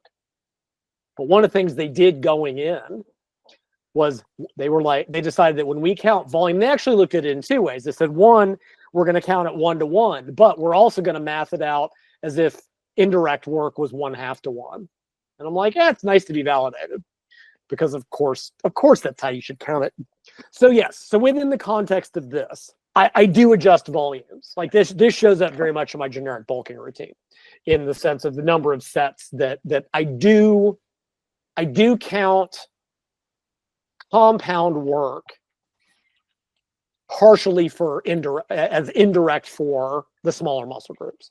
So for example, like let's say you were going to use the highest, step 4, repeat number 3, 4 to 8 times in a workout. If you did 8 compound pushing sets, right? 4 sets of a flat chest exercise, 4 sets of an incline. I would count that as 4 sets of triceps. If you wanted to get 8 total sets for triceps, you'd have to do another 4. You would do 4 direct sets. Yep. Yeah, you would not do 8 direct sets of triceps, because that would now be 12. You would actually now be doing more for triceps.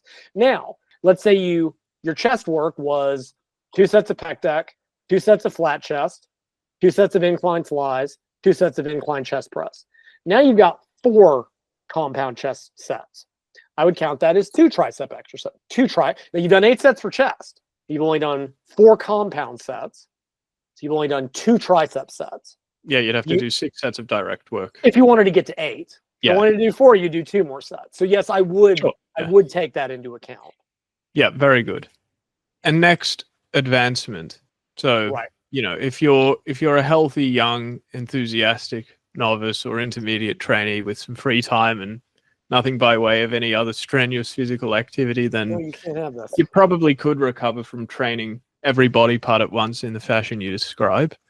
Sure.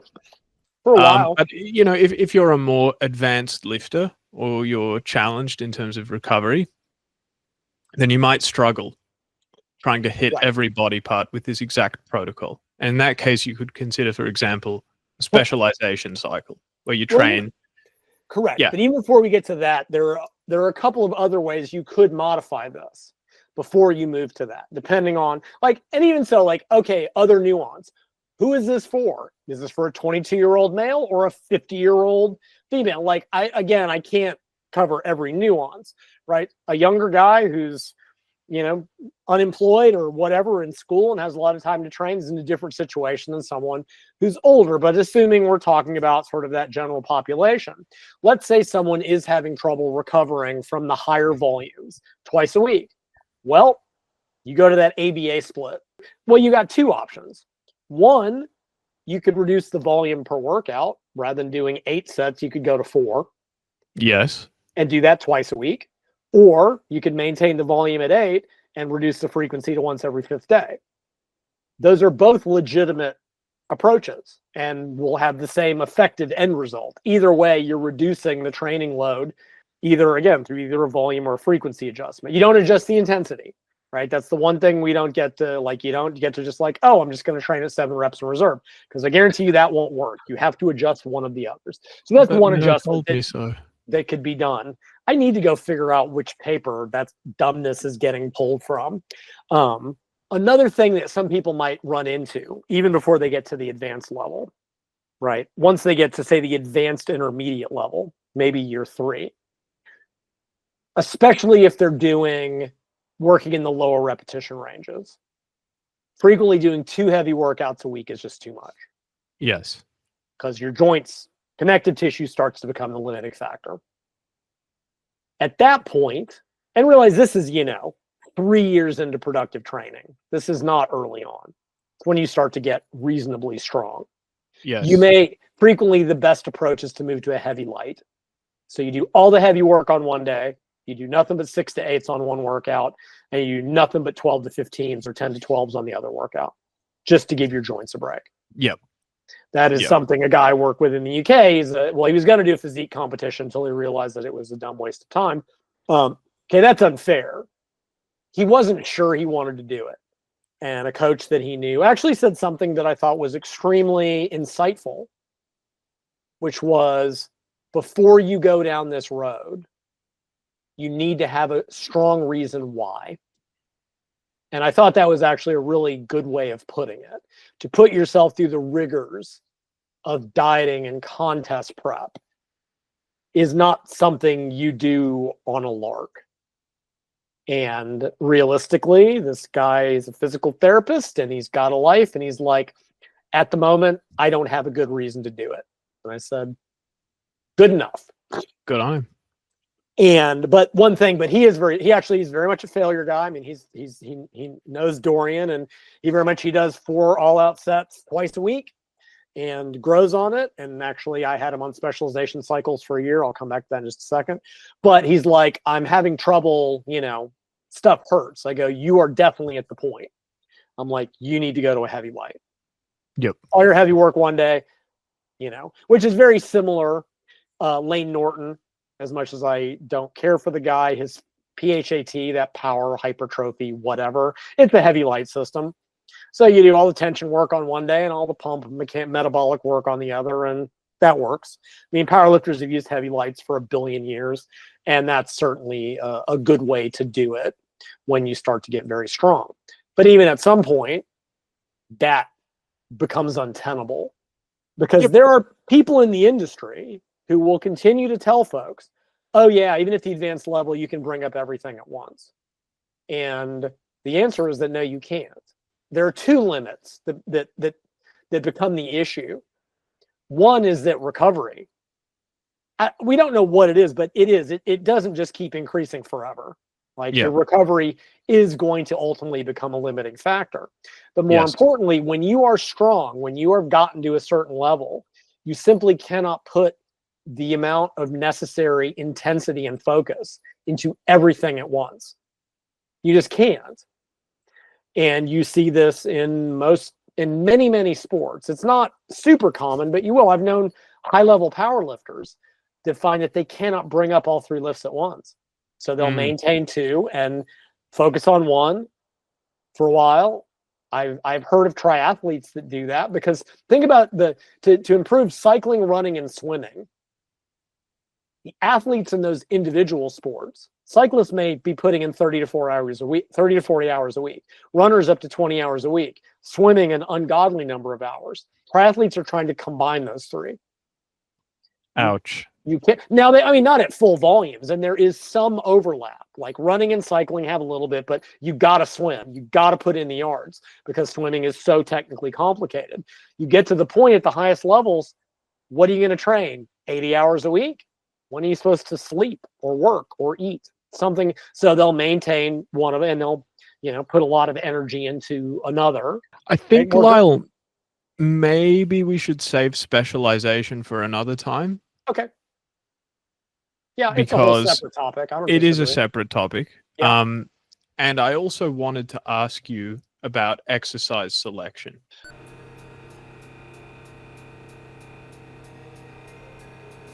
Yeah, because I knew you were probably thinking of talking about it, but it is one thing that your guide doesn't contemplate, and I know you have a lot of thoughts about it. Yeah, I was thinking about that when I was making my protein drink. Go ahead. Would you mind if I shared? I thought you'd be thinking about it anyway. Would you mind if I shared my personal 4 criteria when it comes to exercise selection for hypertrophy, and then you can either share your thoughts or add if need be. So number 1 is, I think the exercise has to be safe. That is, it shouldn't give you joint pain. If you get joint pain from a particular exercise, then and the joint pain gets worse, then it should be discarded. The exercise obviously has to hit the target muscle. That would be criterion 2. That's highly individual. I guess you'd agree that it depends on biomechanics. If you're built like Tom Platz and you can squat bolt upright, then the high bar squat might be an amazing quads builder. But if you're real lanky, then not so much. Not so much. I guess number 3 is the exercise has to be stable. We discussed this earlier with our little machines versus free weights versus Bosu ball squats discussion.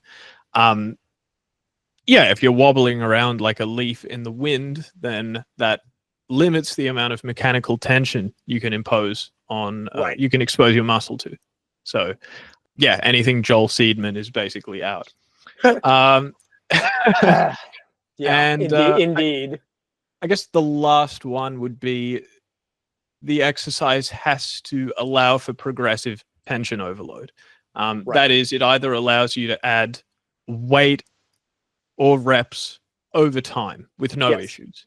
And so in keeping with that, an exercise like a plank would probably be bad for the abs because, well, you know, compared to something like a cable crunch, because planks are excruciating and provide relatively little mechanical tension once you develop strong rectus abdominis, whereas, I mean, like your mind would probably give out before your muscles do. Whereas with a cable crunch, the abs are definitely the limiting factor.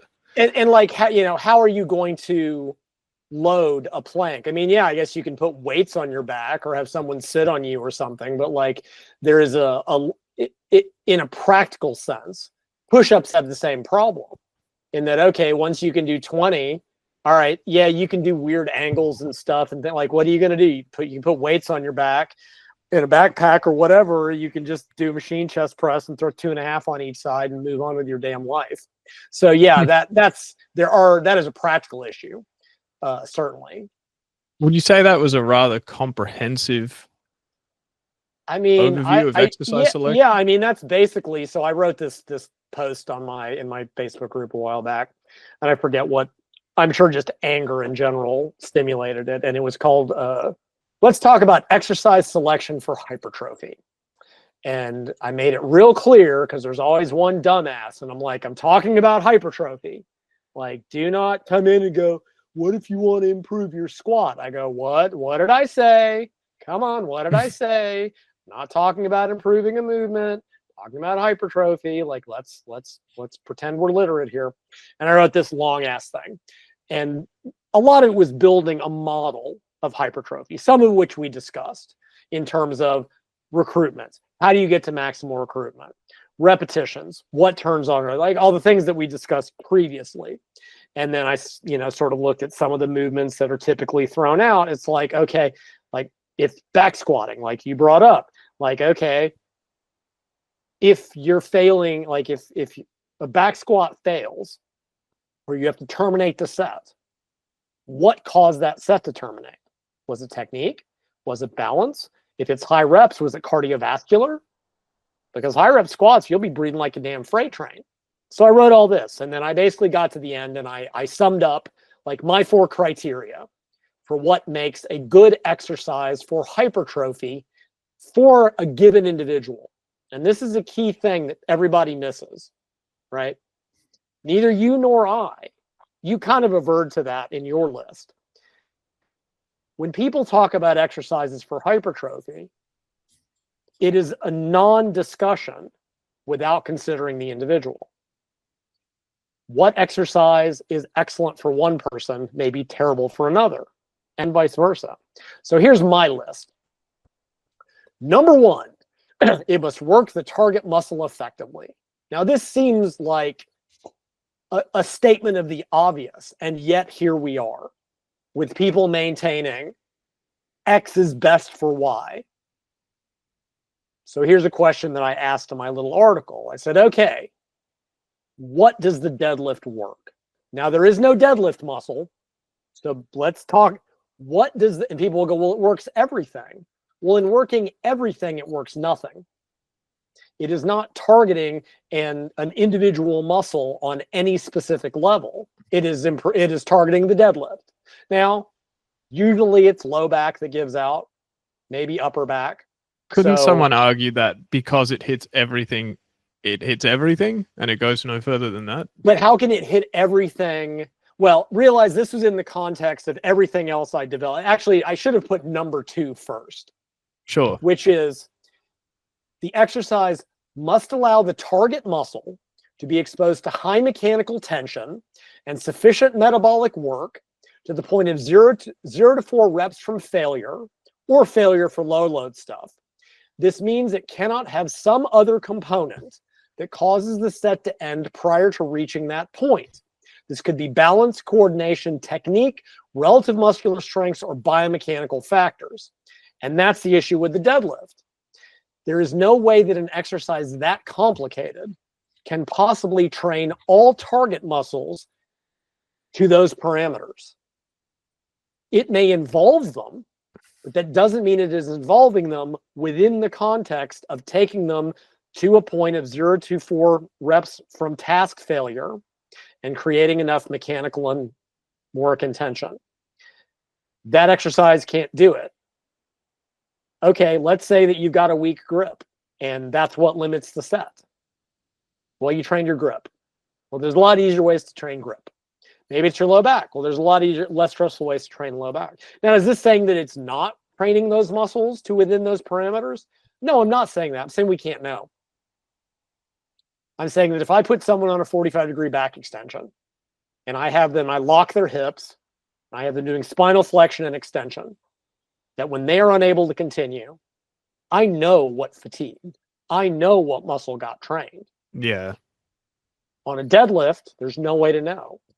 In either direction. Again, people will hear me and go, "You're saying deadlifts don't work the legs." Like, no, I'm not saying that. I'm saying that when a set is limited by technique, balance, coordination, or just the ability to work hard, because I guarantee you, now, I've done deadlifts to true limits, like gotten stuck in the middle. I had this weird ability to maintain perfect form on my deadlifts, except that one time where I got hurt. All these people going, "Oh, I do AMRAP deadlifts." No, you don't. You do as many as you choose to do. You're not doing as many reps as possible. Don't lie. Just don't lie. You're doing as many as you want to do. Because as many reps as possible would mean going until you got stuck in the middle. That's what an AMRAP is. So don't lie. Same thing with squats. All right, if you're back squatting and you're lanky and your low back fatigues and you stop the set, have your quads been taken to within 0 to 4 reps of task failure? We don't know. They might, and they might not. I'm not saying they do or they don't. I'm saying we don't have any ability to know that. Now, if you are Tom Platz and you can squat upright, so I got great quad growth out of my squats because I had the mechanics to do it. But generally speaking, when you run into someone with lanky biomechanics, they can squat till they're blue in the face and they'll never get crap out of it. These are the people like, I've been squatting for years and I can only do 175. Like, what should I do? I said, stop squatting. It's just that simple. Pick a better movement. So that's number 2, which includes, you mentioned balance explicitly. I put it in that gigantic paragraph. Yeah, sure. It's not so much that more stable, like it's not that, because people will hear this and go, "Oh, they're saying free weights suck for growth." No, that's not what we're saying. There is a continuum of stable to unstable. The issue, to your point, is that people will go, "Oh, one-legged squats are bad because they're unstable, but barbell squats are better than Smith machine squats." Well, Smith machine squats are more stable than barbell squats. Why that line in the sand? Well, because I like squatting. Well, they won't say that, but that's what it comes down to. Because I like back squats and Smith machine squats are for sissies. That's what it comes down to in their mind. So they draw the line in the sand right there. But fundamentally, I guarantee you, I can take anyone, even someone who's built well for back squats, and I bet you I can get them a better quad stimulus on a hack squat or a pendulum squat or because their low back won't be limiting. And I can take them till they get stuck at the bottom and they won't get killed. So that's number 2. Number 3, it must be safe for the trainee because injuries are not good for hypertrophy in my experience. 4, it must be able to be progressed over time. It's basically the same list as mine. You probably read something I wrote 10 years ago and stole it without real. But yeah, I mean, logically, that's kind of what it is. But again, it's really important for people listening to this. That is for any given individual. This is why exercises of the top 10 exercises for hypertrophy are crap. There is no single exercise that can be best for hypertrophy for all people in all contexts. It is what fulfills these 4 criteria for a given individual.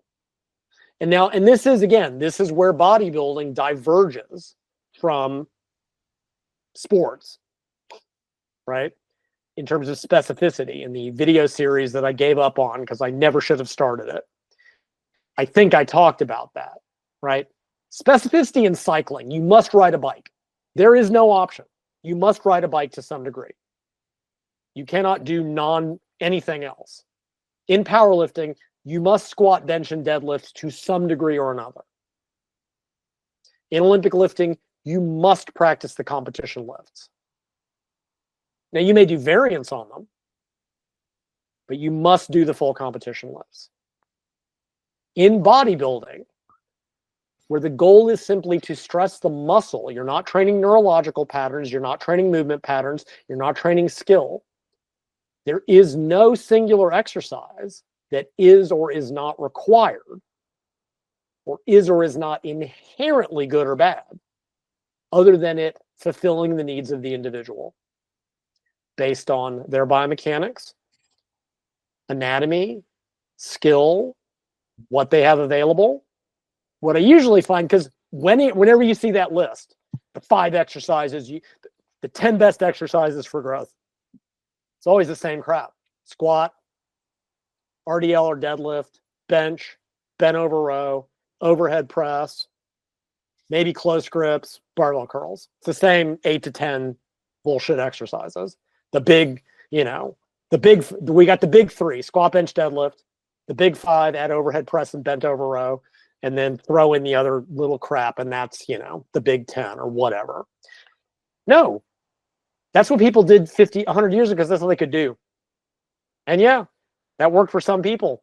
Those are the ones we heard about. You didn't hear about the people who failed doing that, who weren't built for them. Someone who's not built to back squat will get nothing out of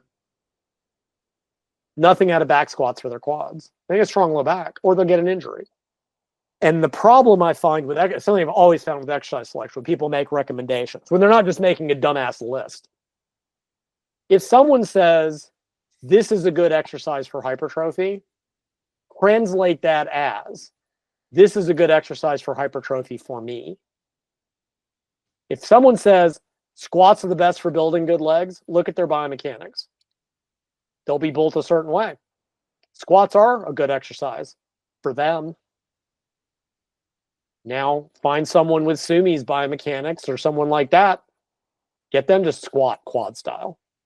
Can't be done. By the same token, if someone says, this exercise sucks for hypertrophy, it can mean one of 2 things. Either they're not built for it, or they never learned how to do it properly. It's probably one more often. The second one usually applies to bench press because people don't know how to bench press with their pecs, but that's a whole separate thing. But by and large, people are just going, well, this is the best exercise for me. Well, that's fine. You need to train someone who has different biomechanics than you. And maybe you'll learn something. When I was speed skating, for example, I was built closer to some of the Asian skaters, short femurs, like I'm built like that. My teammate was very tall and lanky. And he would look at the Japanese skaters, look at how they started. Very high leg turnover, really fast. And he wanted to look like that. I go, dude, you're not. I go, you need to look at this tall ass Canadian guy. Look at how much slower his legs turn over because he cannot physically move them that fast. Go, you cannot try to mimic the biomechanics of someone you don't have. You need to try to skate like him. And lifting is the same way. Which again, that informed, well, it's kind of how I train most powerlifters, but that certainly informed how I train Sumi. Doing squats for reps would have been a tragedy, even for generally training the power lifts, much less for hypertrophy. Because again, your muscles don't care. It has been said by people, others will point out, and this is true, that technically you can generate hypertrophy with any exercise. Now, and there is truth to that, in that so long as it meets those criteria, it can. Your muscles don't give a crap what exercise you're doing outside of its ability to generate tension and mechanical work, right? Your muscles don't have little brains They're like, oh, he's doing a barbell curl instead of a dumbbell curl. I'm going to grow more. So so basically our lists are essentially the same. And that is certainly one thing that is not in my guide because it's too, I couldn't really include that. But I think that's probably where my ideas have evolved the most over the last 10 or 20 or over the years. But certainly when I was younger, I was very much locked in, hard gainer was very barbell oriented and this, that, and the other. But also I was built, again, this was young me. I was built to squat and deadlift. I had really good mechanics for both. And actually I look back and I got better at those just doing them. Whereas I am not built to bench press. I got these long ass arms and my bench was okay. It was never great. And partly because I hated doing it because I wasn't good at it. And because of that, I didn't work it as hard and, et cetera, et cetera. You do what you're good at. Loop, yeah. Yeah. But in hindsight, I should have trained my bench much differently to try to improve it. By which I mean, I should have done more assistance movements. So if I could just squat and deadlift and get gains in squat and deadlift, but that didn't work for me for bench. And certainly, as I worked with more and more people and, thought about it more, because like you do, if you go back and find like the original write-up of the generic bulking routine, I made the mistake, like I have exercises and just because it was my default mode of thinking, it's mostly like compound stuff with some barbell shit. Like, it's just like, whatever, although I'm just like, sample workout, these are just illustrative exercises. If I were going to do it again, whenever I rewrite that thing, I would just make it primary chest, primary back, secondary back, and have a matrix of movements. One thing that especially now, I do a lot in consults, there's probably more variety in the training that I'm giving people than I think I ever have in the past. But a lot of it, because I think people that get consults are usually the ones that aren't thrilled with their results.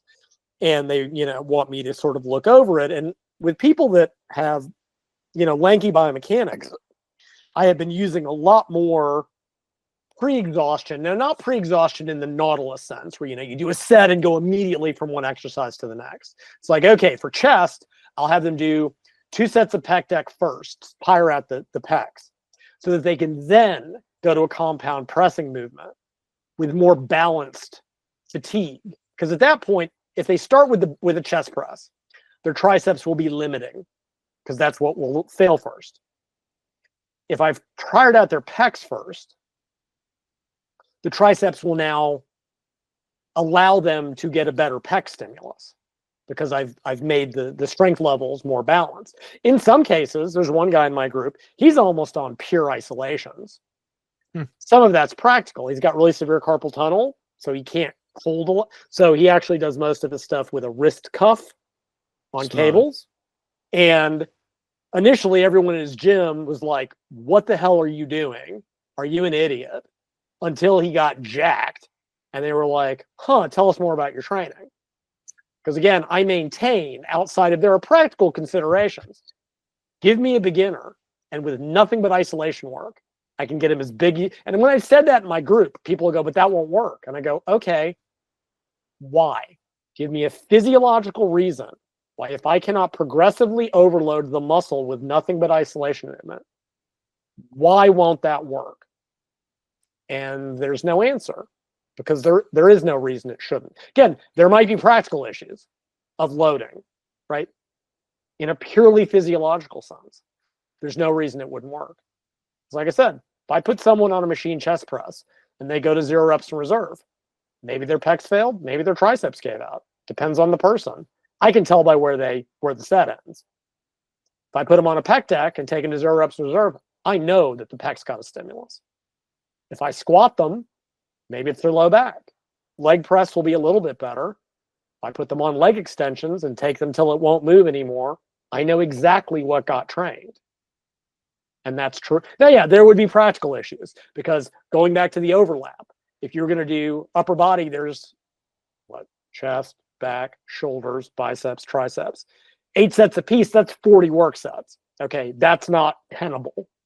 Yeah. That's a practical issue because there's no overlap now. That's a different issue. I'm speaking in a purely physiological sense. So with a lot of people now, I'm using either a combination, something I did back when I was doing more than dog crap training, Because same thing, I found that after a couple of heavy, like chest press, my triceps would start to become limiting. So rather than 4 sets of chest press and 4 sets of incline chest, I do 2 sets of incline chest press, 2 sets of pec deck, 2 sets of incline chest press, 2 sets of incline flies. And now I might do it in the opposite order. Basically, okay, my triceps are now limiting. Let's go fatigue my chest more. And now that I can go back. Or and with other people, I've done it the opposite. 2 sets of pec deck, 2 sets flat, 2 sets incline, 2 sets flat, incline compound. Mainly from a time efficiency standpoint. But that is a very individual thing. People find, depending different, if they are using machines, some machines fit people better than others. I told you I had an irrational dislike of Nautilus because they didn't fit me. I mean, it's a joke. Like they were well-built machines. They're just like, I took it personally. Still do probably a little bit, but damn it, I'm the hero of my own story. The machine should be built for me specifically. Damn it. Some exercises just feel better for some people than others. Like as a random example, if you're looking at like a barbell curl, for some people, a straight bar feels better on the wrists and they feel more. For others, an easy bar curl. I've never found any logic to why one works better for one person than the other, but it doesn't matter. I don't really ultimately give a damn. One doesn't feel right, try the other one. If that doesn't work, try dumbbells. That doesn't work, try low cable. Big picture stuff, it just doesn't matter for hypertrophy. It must be safe, progressible, allow you to take the target muscle to a certain level of mechanical work and tension. That's it. Outside of that, it doesn't matter. There are no best or worst, period. And that's brilliant. I mean, but nobody will believe that. So the guy I consulted with who came from like strongman and powerlifting, and when I told him, F the overhead press, and I'm like, look, there's so many people in my Facebook group who toiled at the overhead press for nothing for years. And I've been saying for years, I go, you want side delts, proper upright row, lateral raise combination. That'll get you further than any amount of dumb overhead pressing. And when they finally do it, they're like, yeah, more delt growth in 8 to 12 weeks than I got in the last 3 years. Like, right, because they actually target the target muscle. It's not technical. It's not dicking the bar around your face. It's not serratus failing. It's not any of that.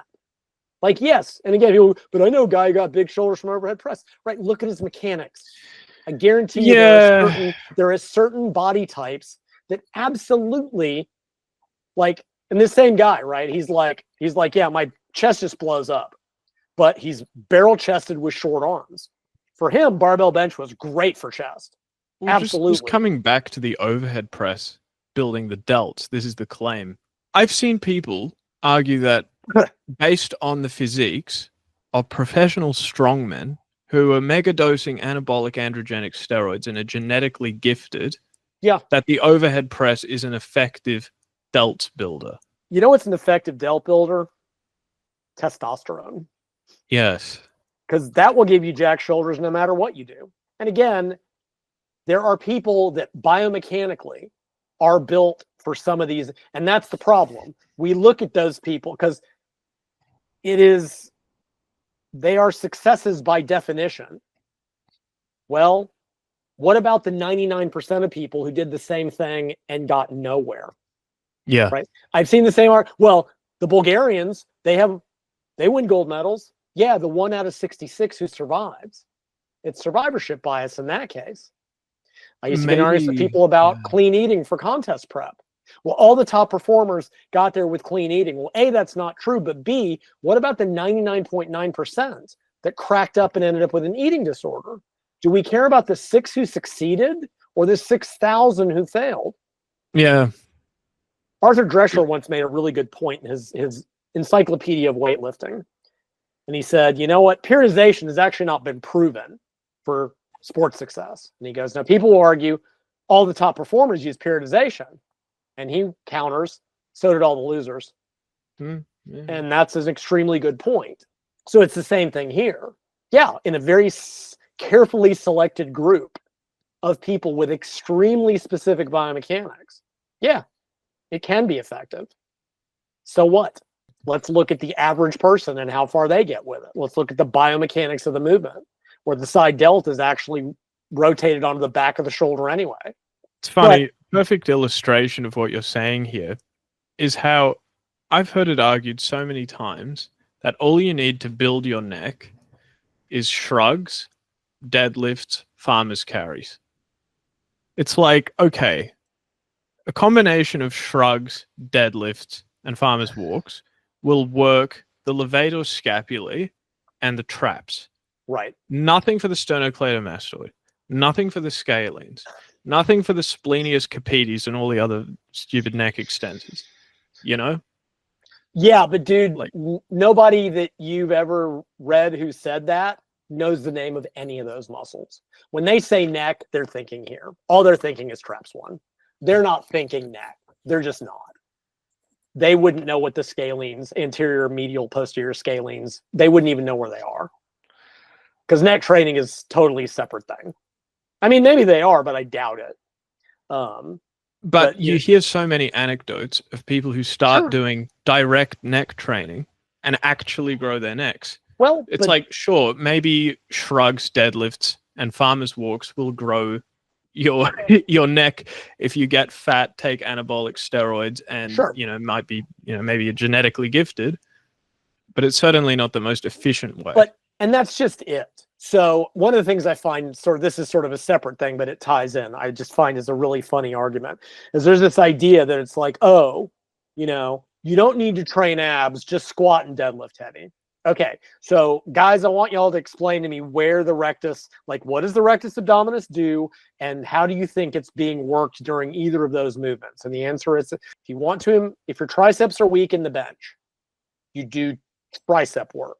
If your low back is weak in the deadlift, you do low back work. But somehow if your abs are weak, you just squat more.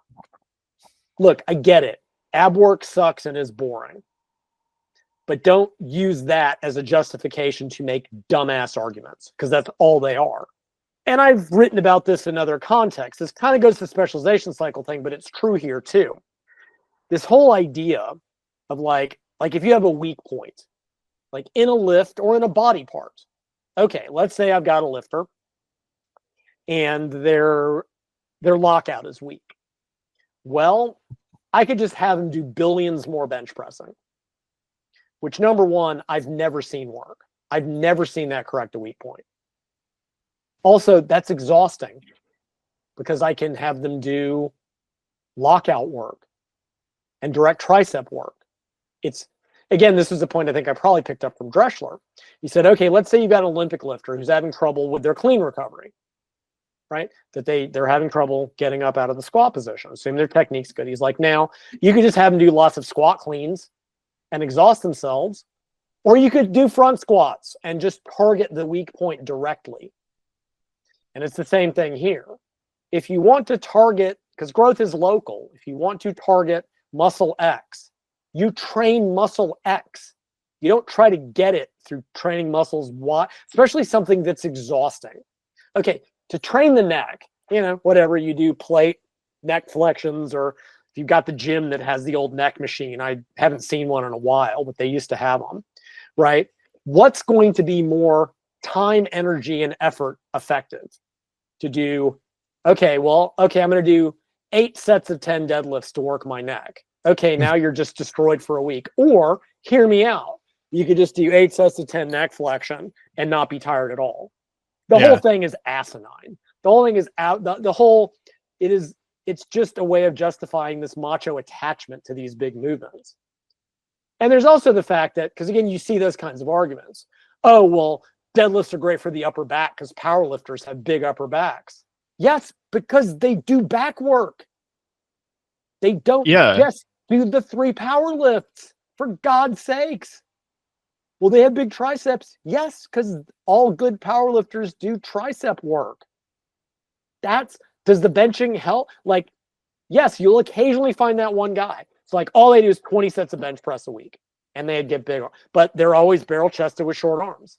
Now look at at most. We don't have Corte 3x3 anymore. We're out of that powerlifting thing from the 2000s. Like, powerlifters do not just do the competition lifts.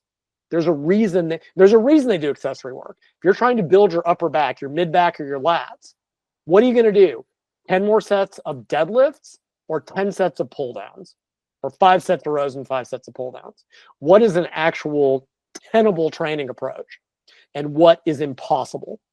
Goes back to what I was saying. The individual sports have figured out how to develop their individual capacities. Ne'er the twain shall meet. Like, use the tool, right? Because Olympic lifters, back when all they really did was the Bulgarians were not that muscular because all they did were the Olympic lifts. The Chinese are jacked to hell. That's from the bodybuilding work. It's got nothing to do with their 2 squat days a week. It's got nothing to do with their Olympic lifting. It's got nothing to do with their assistance work. It's because they do bodybuilding work. Isolation bodybuilding work, because that's the best way to build a muscle, period, is to target it locally and effectively. Again, that's not to say that compound exercises are inherently bad, because I thought you were going to bring up a different argument with overhead press. It's one of the ones it's one of the stupider ones that you hear a lot because people don't understand tension. This is an old West Side argument. What's going to build bigger delts? A 300-pound overhead press or a 30-pound lateral raise? Okay, now there's so many things wrong with this statement. I don't even know where to start. Okay, number one, have you ever seen a 300-pound overhead press in your life? No. Yeah, me neither. Realize this was written by a group of people. One of those guys once wrote that 135 pounds was a good warm-up weight for a woman. You know how many women I've ever seen bench 135 in 30 years that weren't elite powerlifters? About 0, unless I was coaching them. Yeah. These guys were so out of touch with reality. They're like, yeah, when you're a 500-pound shirted bencher, maybe 135 is a warm-up. When you're the typical female, 95 pounds is a big bench. So it's like, okay, what'll make bigger delts? 300-pound overhead press or 30-pound lateral raises. Okay, number one, I've never seen a 300-pound overhead press in the wild by someone who wasn't 400 pounds. Yeah. Number two, what this is basically going, it's like, oh, weak-ass bodybuilders. That's really what the genesis of this is. Powerlifters think bodybuilders are all weak. Bodybuilders think all powerlifters are fat. Nobody likes that, and they all think that the grip people are weirdos, and that's true. But they don't understand, okay, because this is another thing that people got wrong about when I was talking about progressive tension overload and mechanical tension. The weight on the bar, okay, we cannot easily measure mechanical tension. Weight on the bar is a proxy for mechanical tension. Because you can't, sure. Right? That's all we've got, right?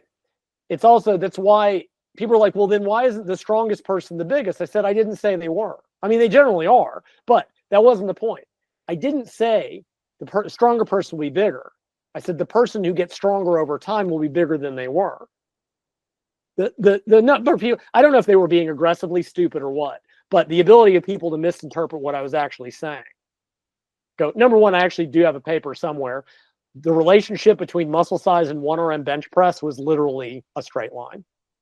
Yeah, bigger guys are generally stronger, but differences in biomechanics, technique, right? You can have the exact same muscle size, but have different levers, right? With any given individual, with any given exercise, weight on the bar is a proxy for tension. So if I'm currently chest pressing 100 and I go to 105, that is more mechanical tension. Now, the 300 to 30 pound thing mistake is thinking, well, it's a bigger number, so it must be a better stimulus. You have to consider the biomechanics of the movement. Number one, anyone who could do a 300 pound overhead press, I guarantee you can lateral raise 100. I guarantee it. A 100 pound lateral raise would be about the equivalent of a 300 pound overhead press. I guarantee you the guy who could do a 100 pound lateral raise will have big delts. But there's also the issue, and this goes back to one of the points we made. In an overhead press, okay, first you got the technical aspect, the, getting it around your head, that part. Serratus tends to be limiting. Triceps is often limiting. Front delts are involved. Let's say we take a lateral raise and an overhead press with equivalent weights to 1 reps in reserve. Okay, I know for a fact that the medial delts hit 1 reps in reserve. I know for a fact. Because also the fact that 300 pounds is being spread across anterior deltoid, maybe some medial deltoid, triceps, serratus. That 300 pounds is not just on the delts, you cretins. If I'm bench pressing with 225, chest, anterior deltoid, triceps, some lats. If I'm doing if I'm doing flies with 80s, it's only the pecs. The fact that it's a bigger number on the bar doesn't mean that it's more of a stimulus. Not to mention that when I hit 1 reps in reserve, I can't say for a fact it was the delts. To address these guys, oh, I've never seen a natural with big delts who didn't overhead press. Well, was that the only shoulder movement they did? No, of course it wasn't. Now find me someone that's all. Now, yeah, again, maybe sometimes, like with Martin Birkin's clients, like occasionally, but that's, some of these minimalists, and you can go into those forums and look at the majority of people that did nothing but those movements and got jack shit out of it. That's the thing. It is, again, this is a point my mentor made to me. When people look at going to the gym, you notice the big guys. And you go, well, that's all the big guys are doing this. Yeah, but so are all the small guys. They're all doing exactly the same thing. So maybe there's a variable that has nothing to do with the training, right? You can't just pay attention to the guys that succeeded, who may have succeeded for some other reason. And it's not always just anabolics, genetic, who knows? But you can't just go, well, 1% succeeds doing this. I'm more interested in the 99. Yeah. I made that point to someone again. It was one of those clean eating arguments. They were like, well, all the people who make the stage ate clean. And go, well, who do I care about if I'm trying to design diets for most people? The diet that gets 1% to stage and breaks 99%, or gets 85% successful fat loss. It's real simple. And like I said, we notice the exceptions. We notice, and that's great. But look at the majority. Does it work for them? Well, generally not. And maybe nothing works for them. But all I know is that the people I've worked with who toiled at the big movements, who weren't built for them, when they switched to things that actually targeted the muscles, suddenly they started getting growth. It's funny how that works. Yeah. Again, your muscles just don't care. They don't care what exercise you're doing. Okay, what was the other question we said we were going to circle back to? Oh, I mean,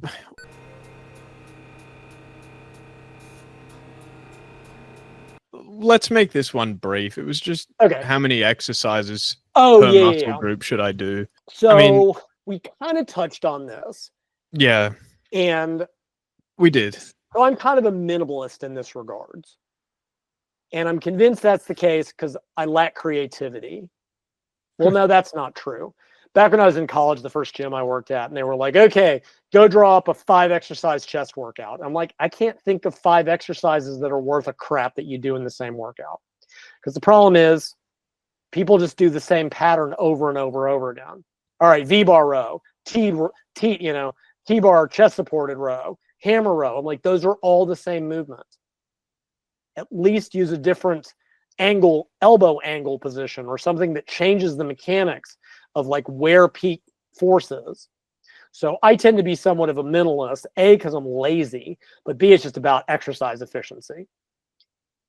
So I think for most muscle groups, with the possible exception of back is arguably the more complex, just depending on how you parse it, because there's mid-back, teres, traps, there's lats, and rhomboids are in there too. Like, so there's mid-back and there's lats. Traps 1, well, is that really back? Where the hell does that go? Does anybody care? Who trains traps? Who gives a damn? And then low back. Low back's core. So if you're really just focusing on lats and mid-back, okay? But for most muscle groups, 2 exercises is plenty, as long as you pick them correctly in terms of them making biomechanical sense. So what does the mid-back do? Retracts the scapula.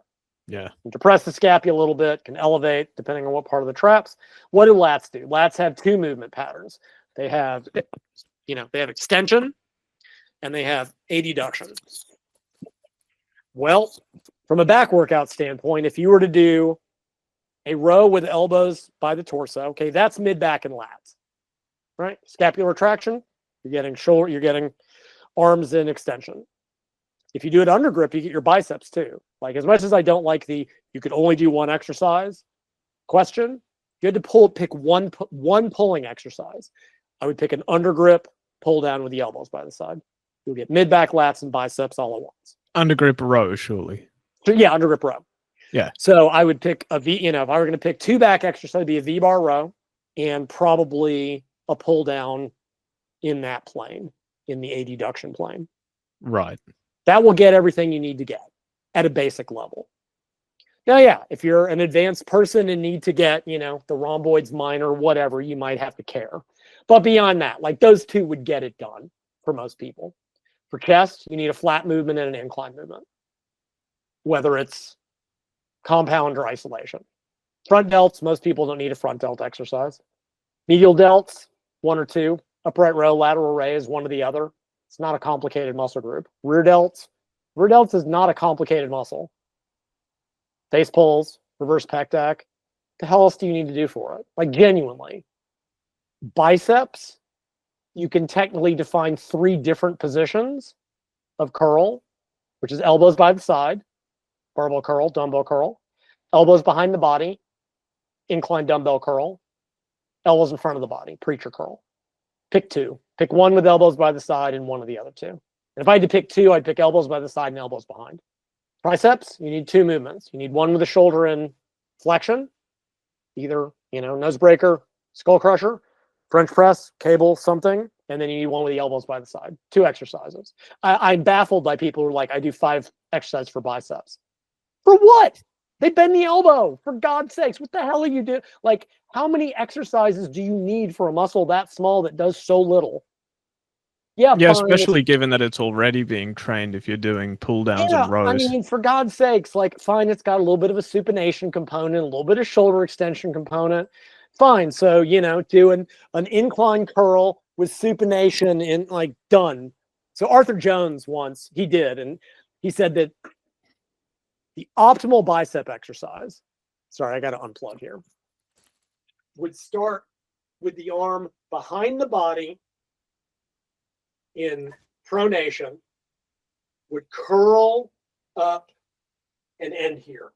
Now, he's not fundamentally wrong. That would work the bicep from its fully extended position in supination and shoulder extension and elbow extension into its full contracted position, but there was no practical way to do it. Tell me how you can do that with any non-trivial weight and how you can progress it.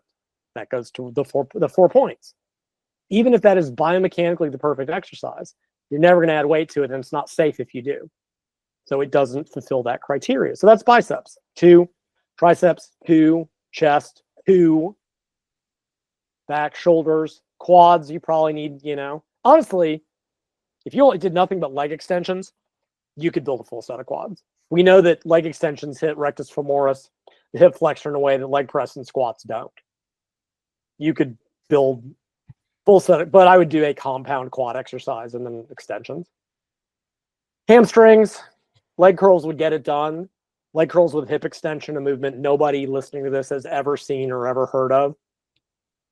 Imagine being on a leg curl machine, but as you curl up, you actually extend at the hip and pull your thighs up off the pad. It can be done on a proper machine, but whatever. Maybe RDLs and leg curls or 2 leg curls, maybe a seated leg curl, lying leg curl would be enough. 2 exercises. You need something to hit glutes, I guess, but usually, if you're doing a compound leg exercise, that'll usually get it.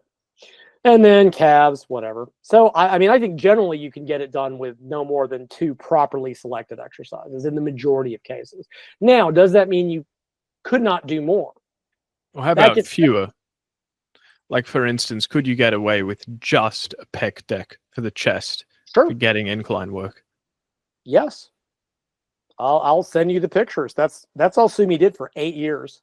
Her pecs were completely developed top to bottom. Because people forget, even these muscles that have multiple pennations and multiple lines of pull, it's not like these exercises don't hit all fibers to one degree or another. It's just that with changing biomechanics, we can put relatively more stress on certain portions than another. Sorry, I refuse to use the word biased, but we can put more stress, so an incline will tend to be a little bit more upper pec and sternal, but This, if you do it, especially if you go heavy and intensely, you will get full contraction. What I would probably do in this case, if I was only going to pick a single chest exercise, I would probably do a low incline, by which I mean 30-degree incline bench, either a press or a fly. I think that would give the best balance of medial and upper back. For back, already said, undergrip cable row with scapular traction. That would get the entirety of the back. Shoulders, either lateral raise or upright row. Any reason for the undergrip as opposed to the overgrip on the rows? Well, if you're trying to keep your elbows by the side, overgrip rotates the elbows up. You can't really do that comfortably. You can do a V. You can do V-bar. It's because I want specifically the elbows by the side. That's going to sure. You can go to neutral, but even that is here. If you want to get maximal shoulder extension, you want elbows by the side. Sure. Shoulders, either lateral raise or upright row. Upright row would get a little bit of rear delt as well. The top, properly done. Quads, leg extensions. That would be like a little forward lean on the upright row. Yeah. On both lateral raise and upright row, you lean forward a little bit and keep the arm in the scapular plane. Yeah, so it's like 15-degree incline, and then instead of raising completely out to the sides, it's just a little in front. Yeah, what's called the scapular plane or the mid-scapular plane, which also is safer on the shoulder. The rotator cuff has a better line of pull. And just now, and that'll, trust me, I guarantee you, anybody listening to this who's been toiling at the overhead press, trust me, drop it for 6 weeks, do nothing but do a lateral raise and upright row for 6 weeks, report back. I guarantee you'll get more growth that way than all the work you put into that other stupid movement. I guarantee it. Or no money back. Quads, leg extensions. If I was going to pick one for hamstrings, it would probably be a leg curl variant. I mean, the hip extension function is fine, but to get the full hamstring complex, we got semimembranosus, semitendinosus, biceps femoris, long head, short head. Short head only crosses the knee. So you got to pick one exercise to get semimembranosus. Yeah. Biceps femoris. Biceps femoris, short head, you're not hitting. Yeah. Correct. So, which whatever, we can quibble about the importance of it, but if you're going to be locked into one exercise, that's the one I would pick, a leg curl variant for sure. And then whatever, hip thrust, glute bridge, whatever it is. Actually, in that vein, I think it's worth mentioning the hip thrust and why I think it was so embraced by women outside of just the marketing that Mr. Contreras did, convincing people that it was better than every. You mean Dr. Contreras? Lyle? No, Brett. Whatever. I read his thesis. You want to do a podcast examining his thesis? I think that would be brilliant. It's terrible, but let's do it. Let's do it next time. I'll send you a copy. Let's do it. Let's do it. We're gonna do it. But when you think, again, and this is something that male trainees do often forget, because there has been this idea like, oh, there's male exercises and female exercises. Okay, that is bullshit. In the sense of the idea was these are bulking exercises and these are toning exercises. No, they're just they either stimulate growth or they don't.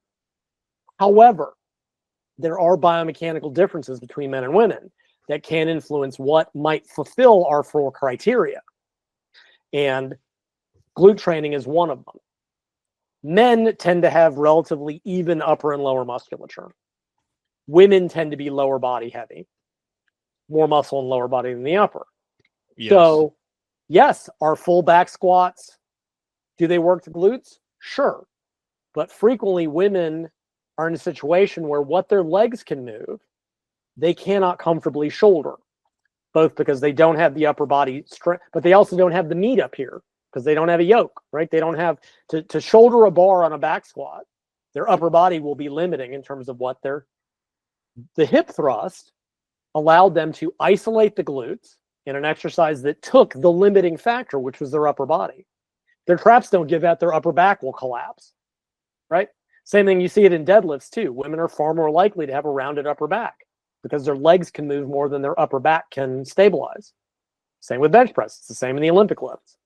So by moving to the hip thrust, they were able to remove that weak point and pick an exercise that they actually allowed them to train the glutes as the target muscle.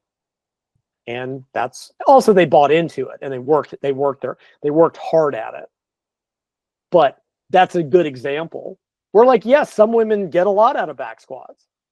Obviously, female Olympic lifters do, but they also are built for it, and they grow up doing it, and they build enough upper body muscle that they can shoulder it. But many women cannot comfortably hold a bar that will work their glutes. And that's probably so many people report discomfort doing hip thrusts. Well, that's the problem there. Very uncomfortable. It can be when it gets heavy, and that is the problem with the hip thrust. The biomechanics are such, the lever arm is so short that even smaller women can use enormous amounts of weight. Yes. I mean, Finney was using like 3 wheels per side. There are guys that are using 700 pounds. The physical mechanical stress of the bar on your pelvis can be, that's why there's a whole industry of hip thrust pads. So I'm not saying it's a perfect movement, but I'm saying, I mean, it eliminates one problem, but it eventually introduces another. But that's why a lot of gyms have hip thrust machines, or the old booty blaster, or stuff like that were much more isolated glute movements that took all that upper body nonsense out. But I mean, did you do like high reps on the hip thrusts to avoid? Oh, she didn't, because she was using it for squat lockout. We did set to 5 on that, but then she did higher reps on like a secondary, like a pull through or some kind of secondary glute exercise. I mean, that was specifically, one day she did 5s, and that was just to help her squat and deadlift lockout. And then the other day she did sets of 8. Got it. But I mean, her deadlift was all upper body anyway, and her squat, if she could get at the top, she could lock it out anyway. So it wasn't as big of a deal. But yeah, we did run into that problem. It just gets soul crushingly heavy because of the biomechanics. I mean, she was a 114 pounder and she was still doing 3 wheels a side plus. I think we should probably move on to another question.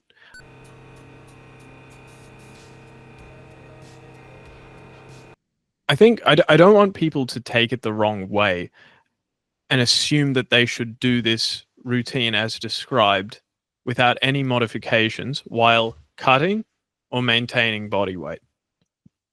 Yeah, I mean, this is for size gains, right? Yes, Hence, we need to be very clear about that. When you're seeking hypertrophy specifically, especially the progressive overload bit and the volumes, because, the big realization of the fitness industry last year, because they're always on the cutting edge of what I was saying 20 years ago, is, wow, you really don't need that much volume to maintain your muscle. Well, no shit, guys. I've been saying this since 2002, but congratulations for finally catching up. Yep. Always good to see it. Because some study came out and they're like, yeah, you only need like 3 or 4 heavy sets down from whatever they were doing initially in the study, and they maintained and I'm like, yeah, that's what I've been saying all along. You don't even actually need that much. So for maintenance, and I originally pulled this as from some of the tapering data, but it turns out to completely hold. You can cut volume here. I mean, total number of sets. Frequency by up to 2/3 a piece, as long as you don't reduce intensity. And I'm using intensity here very specifically to mean weight on the bar. I don't mean relative intensity. I don't mean proximity to 0 reps in reserve. I mean very specifically that intensity. We sort of covered this in our rapid fat loss podcast, so I don't think we need to discuss not in detail, but so if you're just at maintenance, like let's say you're like whatever, you're as big as you want to be, or you just are taking a break between active growth or whatever, you can cut this significantly down. You can cut it down to 2 or 3 heavy sets twice a week, as long as you maintain the weight on the bar and go the hell home. You could probably cut to 2 to 3 sets once a week and be, from a maintenance standpoint, I think that's completely reasonable. Most people, I think, usually want to train a little bit more than that, but that's all it takes to maintain. And honestly, the dieting thing is more complicated. It depends on the length of the diet, the level of the deficit. Like if you're doing something extreme like rapid fat loss, again, Mike has no tan, 10% off that book and all the others at my website.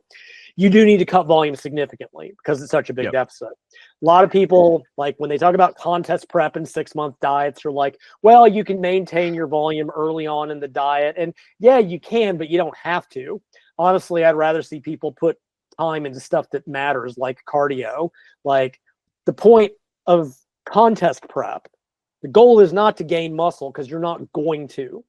The goal is fat loss. Lifting weights for fat loss is stupid, right? The goal, like rather than spending an hour lifting, you could do 30 minutes intense training and then go do cardio and burn some real calories. I realize that lifting is free calorie burn, according to Ike, but back in the real world, people burn out doing that. But as you get deeper into the deficit, especially, you must reduce your volumes, but you must try to maintain the intensity. And to finally tie it up with the last thing, and I guess we should wrap up, is one thing that people, when I say that, one thing I've seen when people are dieting, they tend to lose strength on the big compounds. Squats, bench is notorious for cratering when people are dieting, because leverages are changing, mechanics, center of gravity is changing. Like that often goes down. But then if you look at their leg press or their hack squat or the machine chest press performance, that's not dropping at all. And the reason I bring that up is losing strength is, again, it's the best proxy we have, or maintaining strength rather. It's the best proxy we have for maintaining muscle mass. Yeah, I guess one way to counter that might be to argue that just because you're lifting less weight on the bench press because your leverages have changed doesn't mean that you're supplying the muscle with less tension. Possibly not, but the issue is that you don't know. Sure, It's if I tell someone, look, you shouldn't be losing more than 10% strength while you're dieting, or you're probably losing muscle. If that, maybe it is, maybe it isn't, but that it just goes back to the problem we don't know. But do you think zero RIR training could be like the great equalizer, as it were? No, it doesn't seem to work. Whenever I've known people that they've lowered the weight on the bar, even if they train, it doesn't work. I don't know why, but it doesn't. They hemorrhage muscle. Because the naturals I knew used to do that. They would the pros say high reps and burn in the cuts and etch in the striations, or maybe it's the other way around. And they would do that and lighten the weight, and their muscle would go away. It doesn't, even the 0 reps reserve, it doesn't seem to work. I don't know why, but it doesn't. But yeah, so it's really more that the goal during a diet is to maintain weight on the bar. And it's very difficult as a proxy. If you're doing that within some range, you're not losing muscle. When you have an exercise that may be affected by neurological reasons or technical or leverages reasons, it just adds another variable into that. Yeah.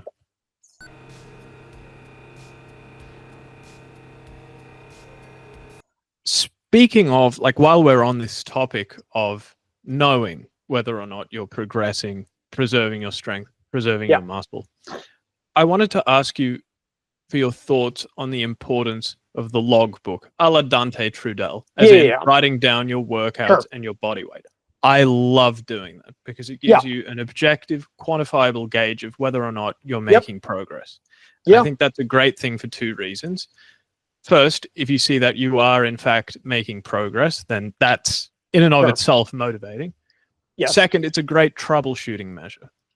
That is, if you're not progressing, then the logbook will tell you, and it can be a sign that you're either at your genetic limit or that you should change something. Right. I did a video a year or 2 ago that talked about that, and I've had this belief for a while that frequently powerlifters grow better than bodybuilders. And my reasoning, naturals, let's take drugs out of the equation, because those are the great equalizer right there. They will make the rest of it not matter. But my logic was, natural bodies, especially bodybuilders, they get too caught up in the pump and the squeeze and the volume and all this other crap that's been around for decades. But more than that, bodybuilding is such a often subjective type of thing. You can do tape measurements, but my arm is up by 1/4 of an inch or 1/8 of an inch or whatever. That's barely, some microscopic millimeter. That's within measurement error. Maybe I'm carved up. Maybe I'm fatter. It's very difficult when the growth is so slow. It's very difficult to gauge progress, right? And again, people listening to this, think about it. If you're an intermediate and you're maybe going to gain 5 kilos in a year of muscle, right? Go to the butcher and get them to just cut out 5 kilos of lean meat. Now imagine that, spread it over your entire body. It's barely visible. Right? As much as all these studies prattle about, oh my God, so much growth and this and that and the other. I think it was Buckner, and he was he called it a stack of ham. He goes, look, the growth we're talking about in these studies, it's that. It's Yeah. like So it's while you it's won't notice it in your physique, you'll definitely notice it in your numbers in the logbook. right. And so the point I made about powerlifting, I said the reason they often grow better is because the concept of progressive overload is built into not only the training, but their mindset. They know that also it is an objective measure. If you're a power lifter and over whatever time period, you're either not lifting more, lifting the same weight more quickly, or the same weight for more reps, or the same weight for more reps more quickly, you know factually that the training is not working. You have not immediate, but you have rapid objective feedback in a way that bodybuilding does not give you. Now, people will go, well, is there a 1-to-1? Like if I gain 10 pounds on my bench, will I gain? Like, no, that's not how this works. Although I've seen people they'll be like, oh, I read that if you add 50 pounds to your bench, you'll gain half an inch. Like, no, that's not how this works. That's not how any of this works. All you can know, assuming you're not a newbie, assuming you're not learning a new exercise, assuming you're not changing your technique, assuming you're adding weight to the bar under the same conditions over time and lifting more than you were, you can know factually that you are both stimulating growth and that you are getting some degree of growth. It may simply not be measurable because it is this guy talked to you about the wannabe physique guy who decided not to do it. He did a year of specialization cycles. And when I finally consulted with him again, he's like, yeah, I maybe gained 2 kilos over that year. Now he's at a very high level. Sure, it's visually important to him. That's a lot of work. That's not measurable in the short term. But No. he knew that if he was making progress in his weights over the individual spec cycles, he knew that he was moving the right direction. So yeah, it's so much more of an objective indicator. Yeah, I'm glad we're on the same page. Oh about yeah, the logbook. absolutely. And you agree, it is true that many successful bodybuilders don't log their workouts, but it just seems to me to be something with almost no costs and lots of benefits. But I'd be really curious to see, like naturals, how many of them don't? Because obviously, again, they are, whether they know it or not. High level ones, rather few. Most log, I would imagine. Yeah, exactly. Competitive maybe by the time they get to the very advanced level, they're not either, because they're just not making progress in that way. But when you're a beginner intermediate, like, I'm sorry, you cannot remember your poundages on everything. And people always are like, oh, what app do you use to track your training? I'm like, clipboard, the piece of paper, because I'm an old and a Luddite. Oh yeah, I just use the notes app on my phone. Yeah, and that's all it takes. And that was I think Dante's genius. Whether or not, I'm not saying dog crap is or is not the way to train, but again, he programmed into these guys, beat the logbook. Even if you're not able to improve every workout, try to. That is the goal. Now, he also had some tricks built into the system that allowed people to make progress in a way you wouldn't be able to in the way I typically approach training. But the point, that's neither here nor there. He realized very much the audience he was talking to, and he had to simplify things. But he did it in a way that they understood. You have to get stronger in a moderate rep range, and by doing that, keep a logbook. Your goal is to beat it every workout. Whether or not you do or not, that is always the goal. Yeah. And over time, that will make you bigger. And it worked. He built some monsters. Yeah. So yeah, no, I'm absolutely. And again, in the modern, yeah, it's fine. You don't want to be a weirdo who carries a clipboard to the gym. I get that. You're on your damn phone anyway. Just get a stupid app and keep track of what poundages you were using, or like, you don't have to be insane. You have to keep RIR and like, oh, got bar velocity tracker. Oh, bullshit. Just learn to train. Like, leave that crap at home and just like actually spend some time learning what it look. Somebody asked me once, like, how do you gauge Sumi's bar speed? I'm like, I got an eye. I don't need a device to tell me what her bar speed is. I know what it looks like. Yep. Because it's always slow. But to the point, it's just like, look, yeah, absolutely. Especially in the earlier stages. Because like you said, my buddy Dan John, he's even older than I am. I know you need to get going here in a second. He's got his logbooks back to his early 20s. He's kept every logbook he's ever had. So that when he was competing and he wasn't making progress, he could go back and look at, hey, when I was doing this, it worked. and what I'm doing now doesn't work. And it gave him a history of his entire training career to know what patterns worked and what didn't. Because every once he do it too. Be like, yep, I get some new dumb idea and decide I want to push my quarter squat up to 800 for my shot put, and my numbers got worse. And I went and looked back at what I was doing when I was the strongest, and I was doing 400 pounds quickly. So I just went back to doing that. Yeah, but, yeah. It's a great reason to log. Yeah. And like I said, there's no reason in the era of apps, there's no reason not to. Truly not.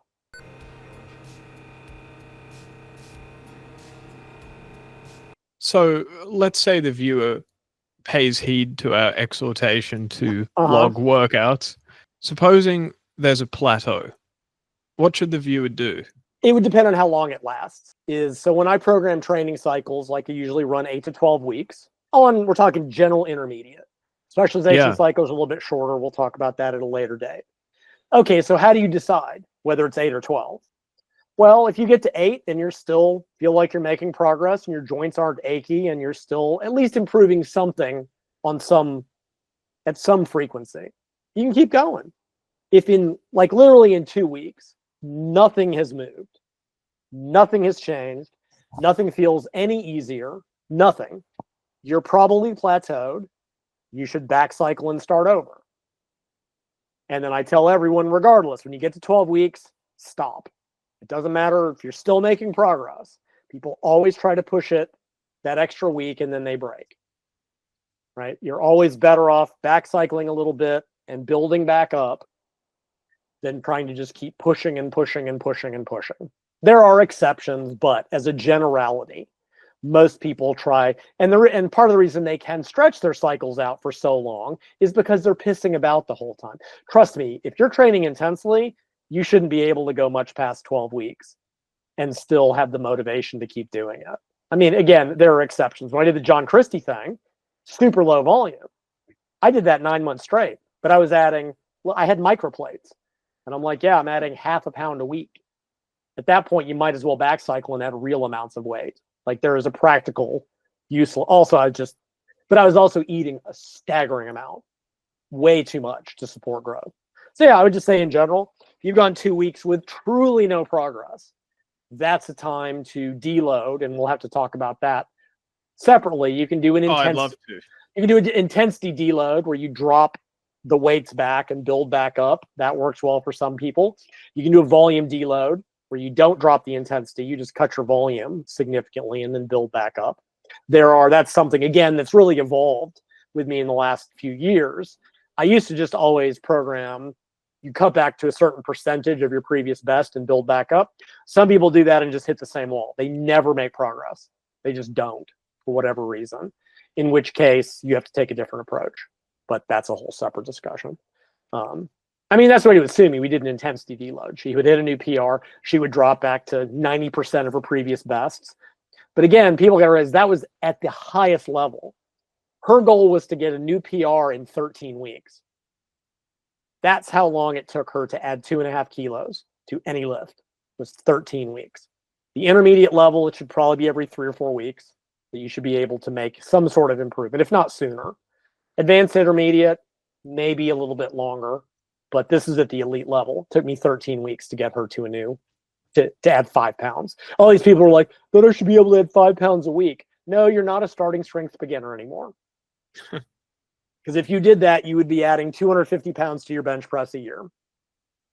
And that's not how any of this works.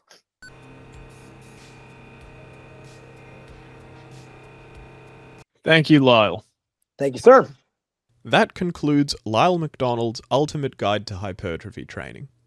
If you have any further questions, then just let me know in the comments for a potential future installment. Failing that, Lyle and I also offer online video consultations. Thanks for watching.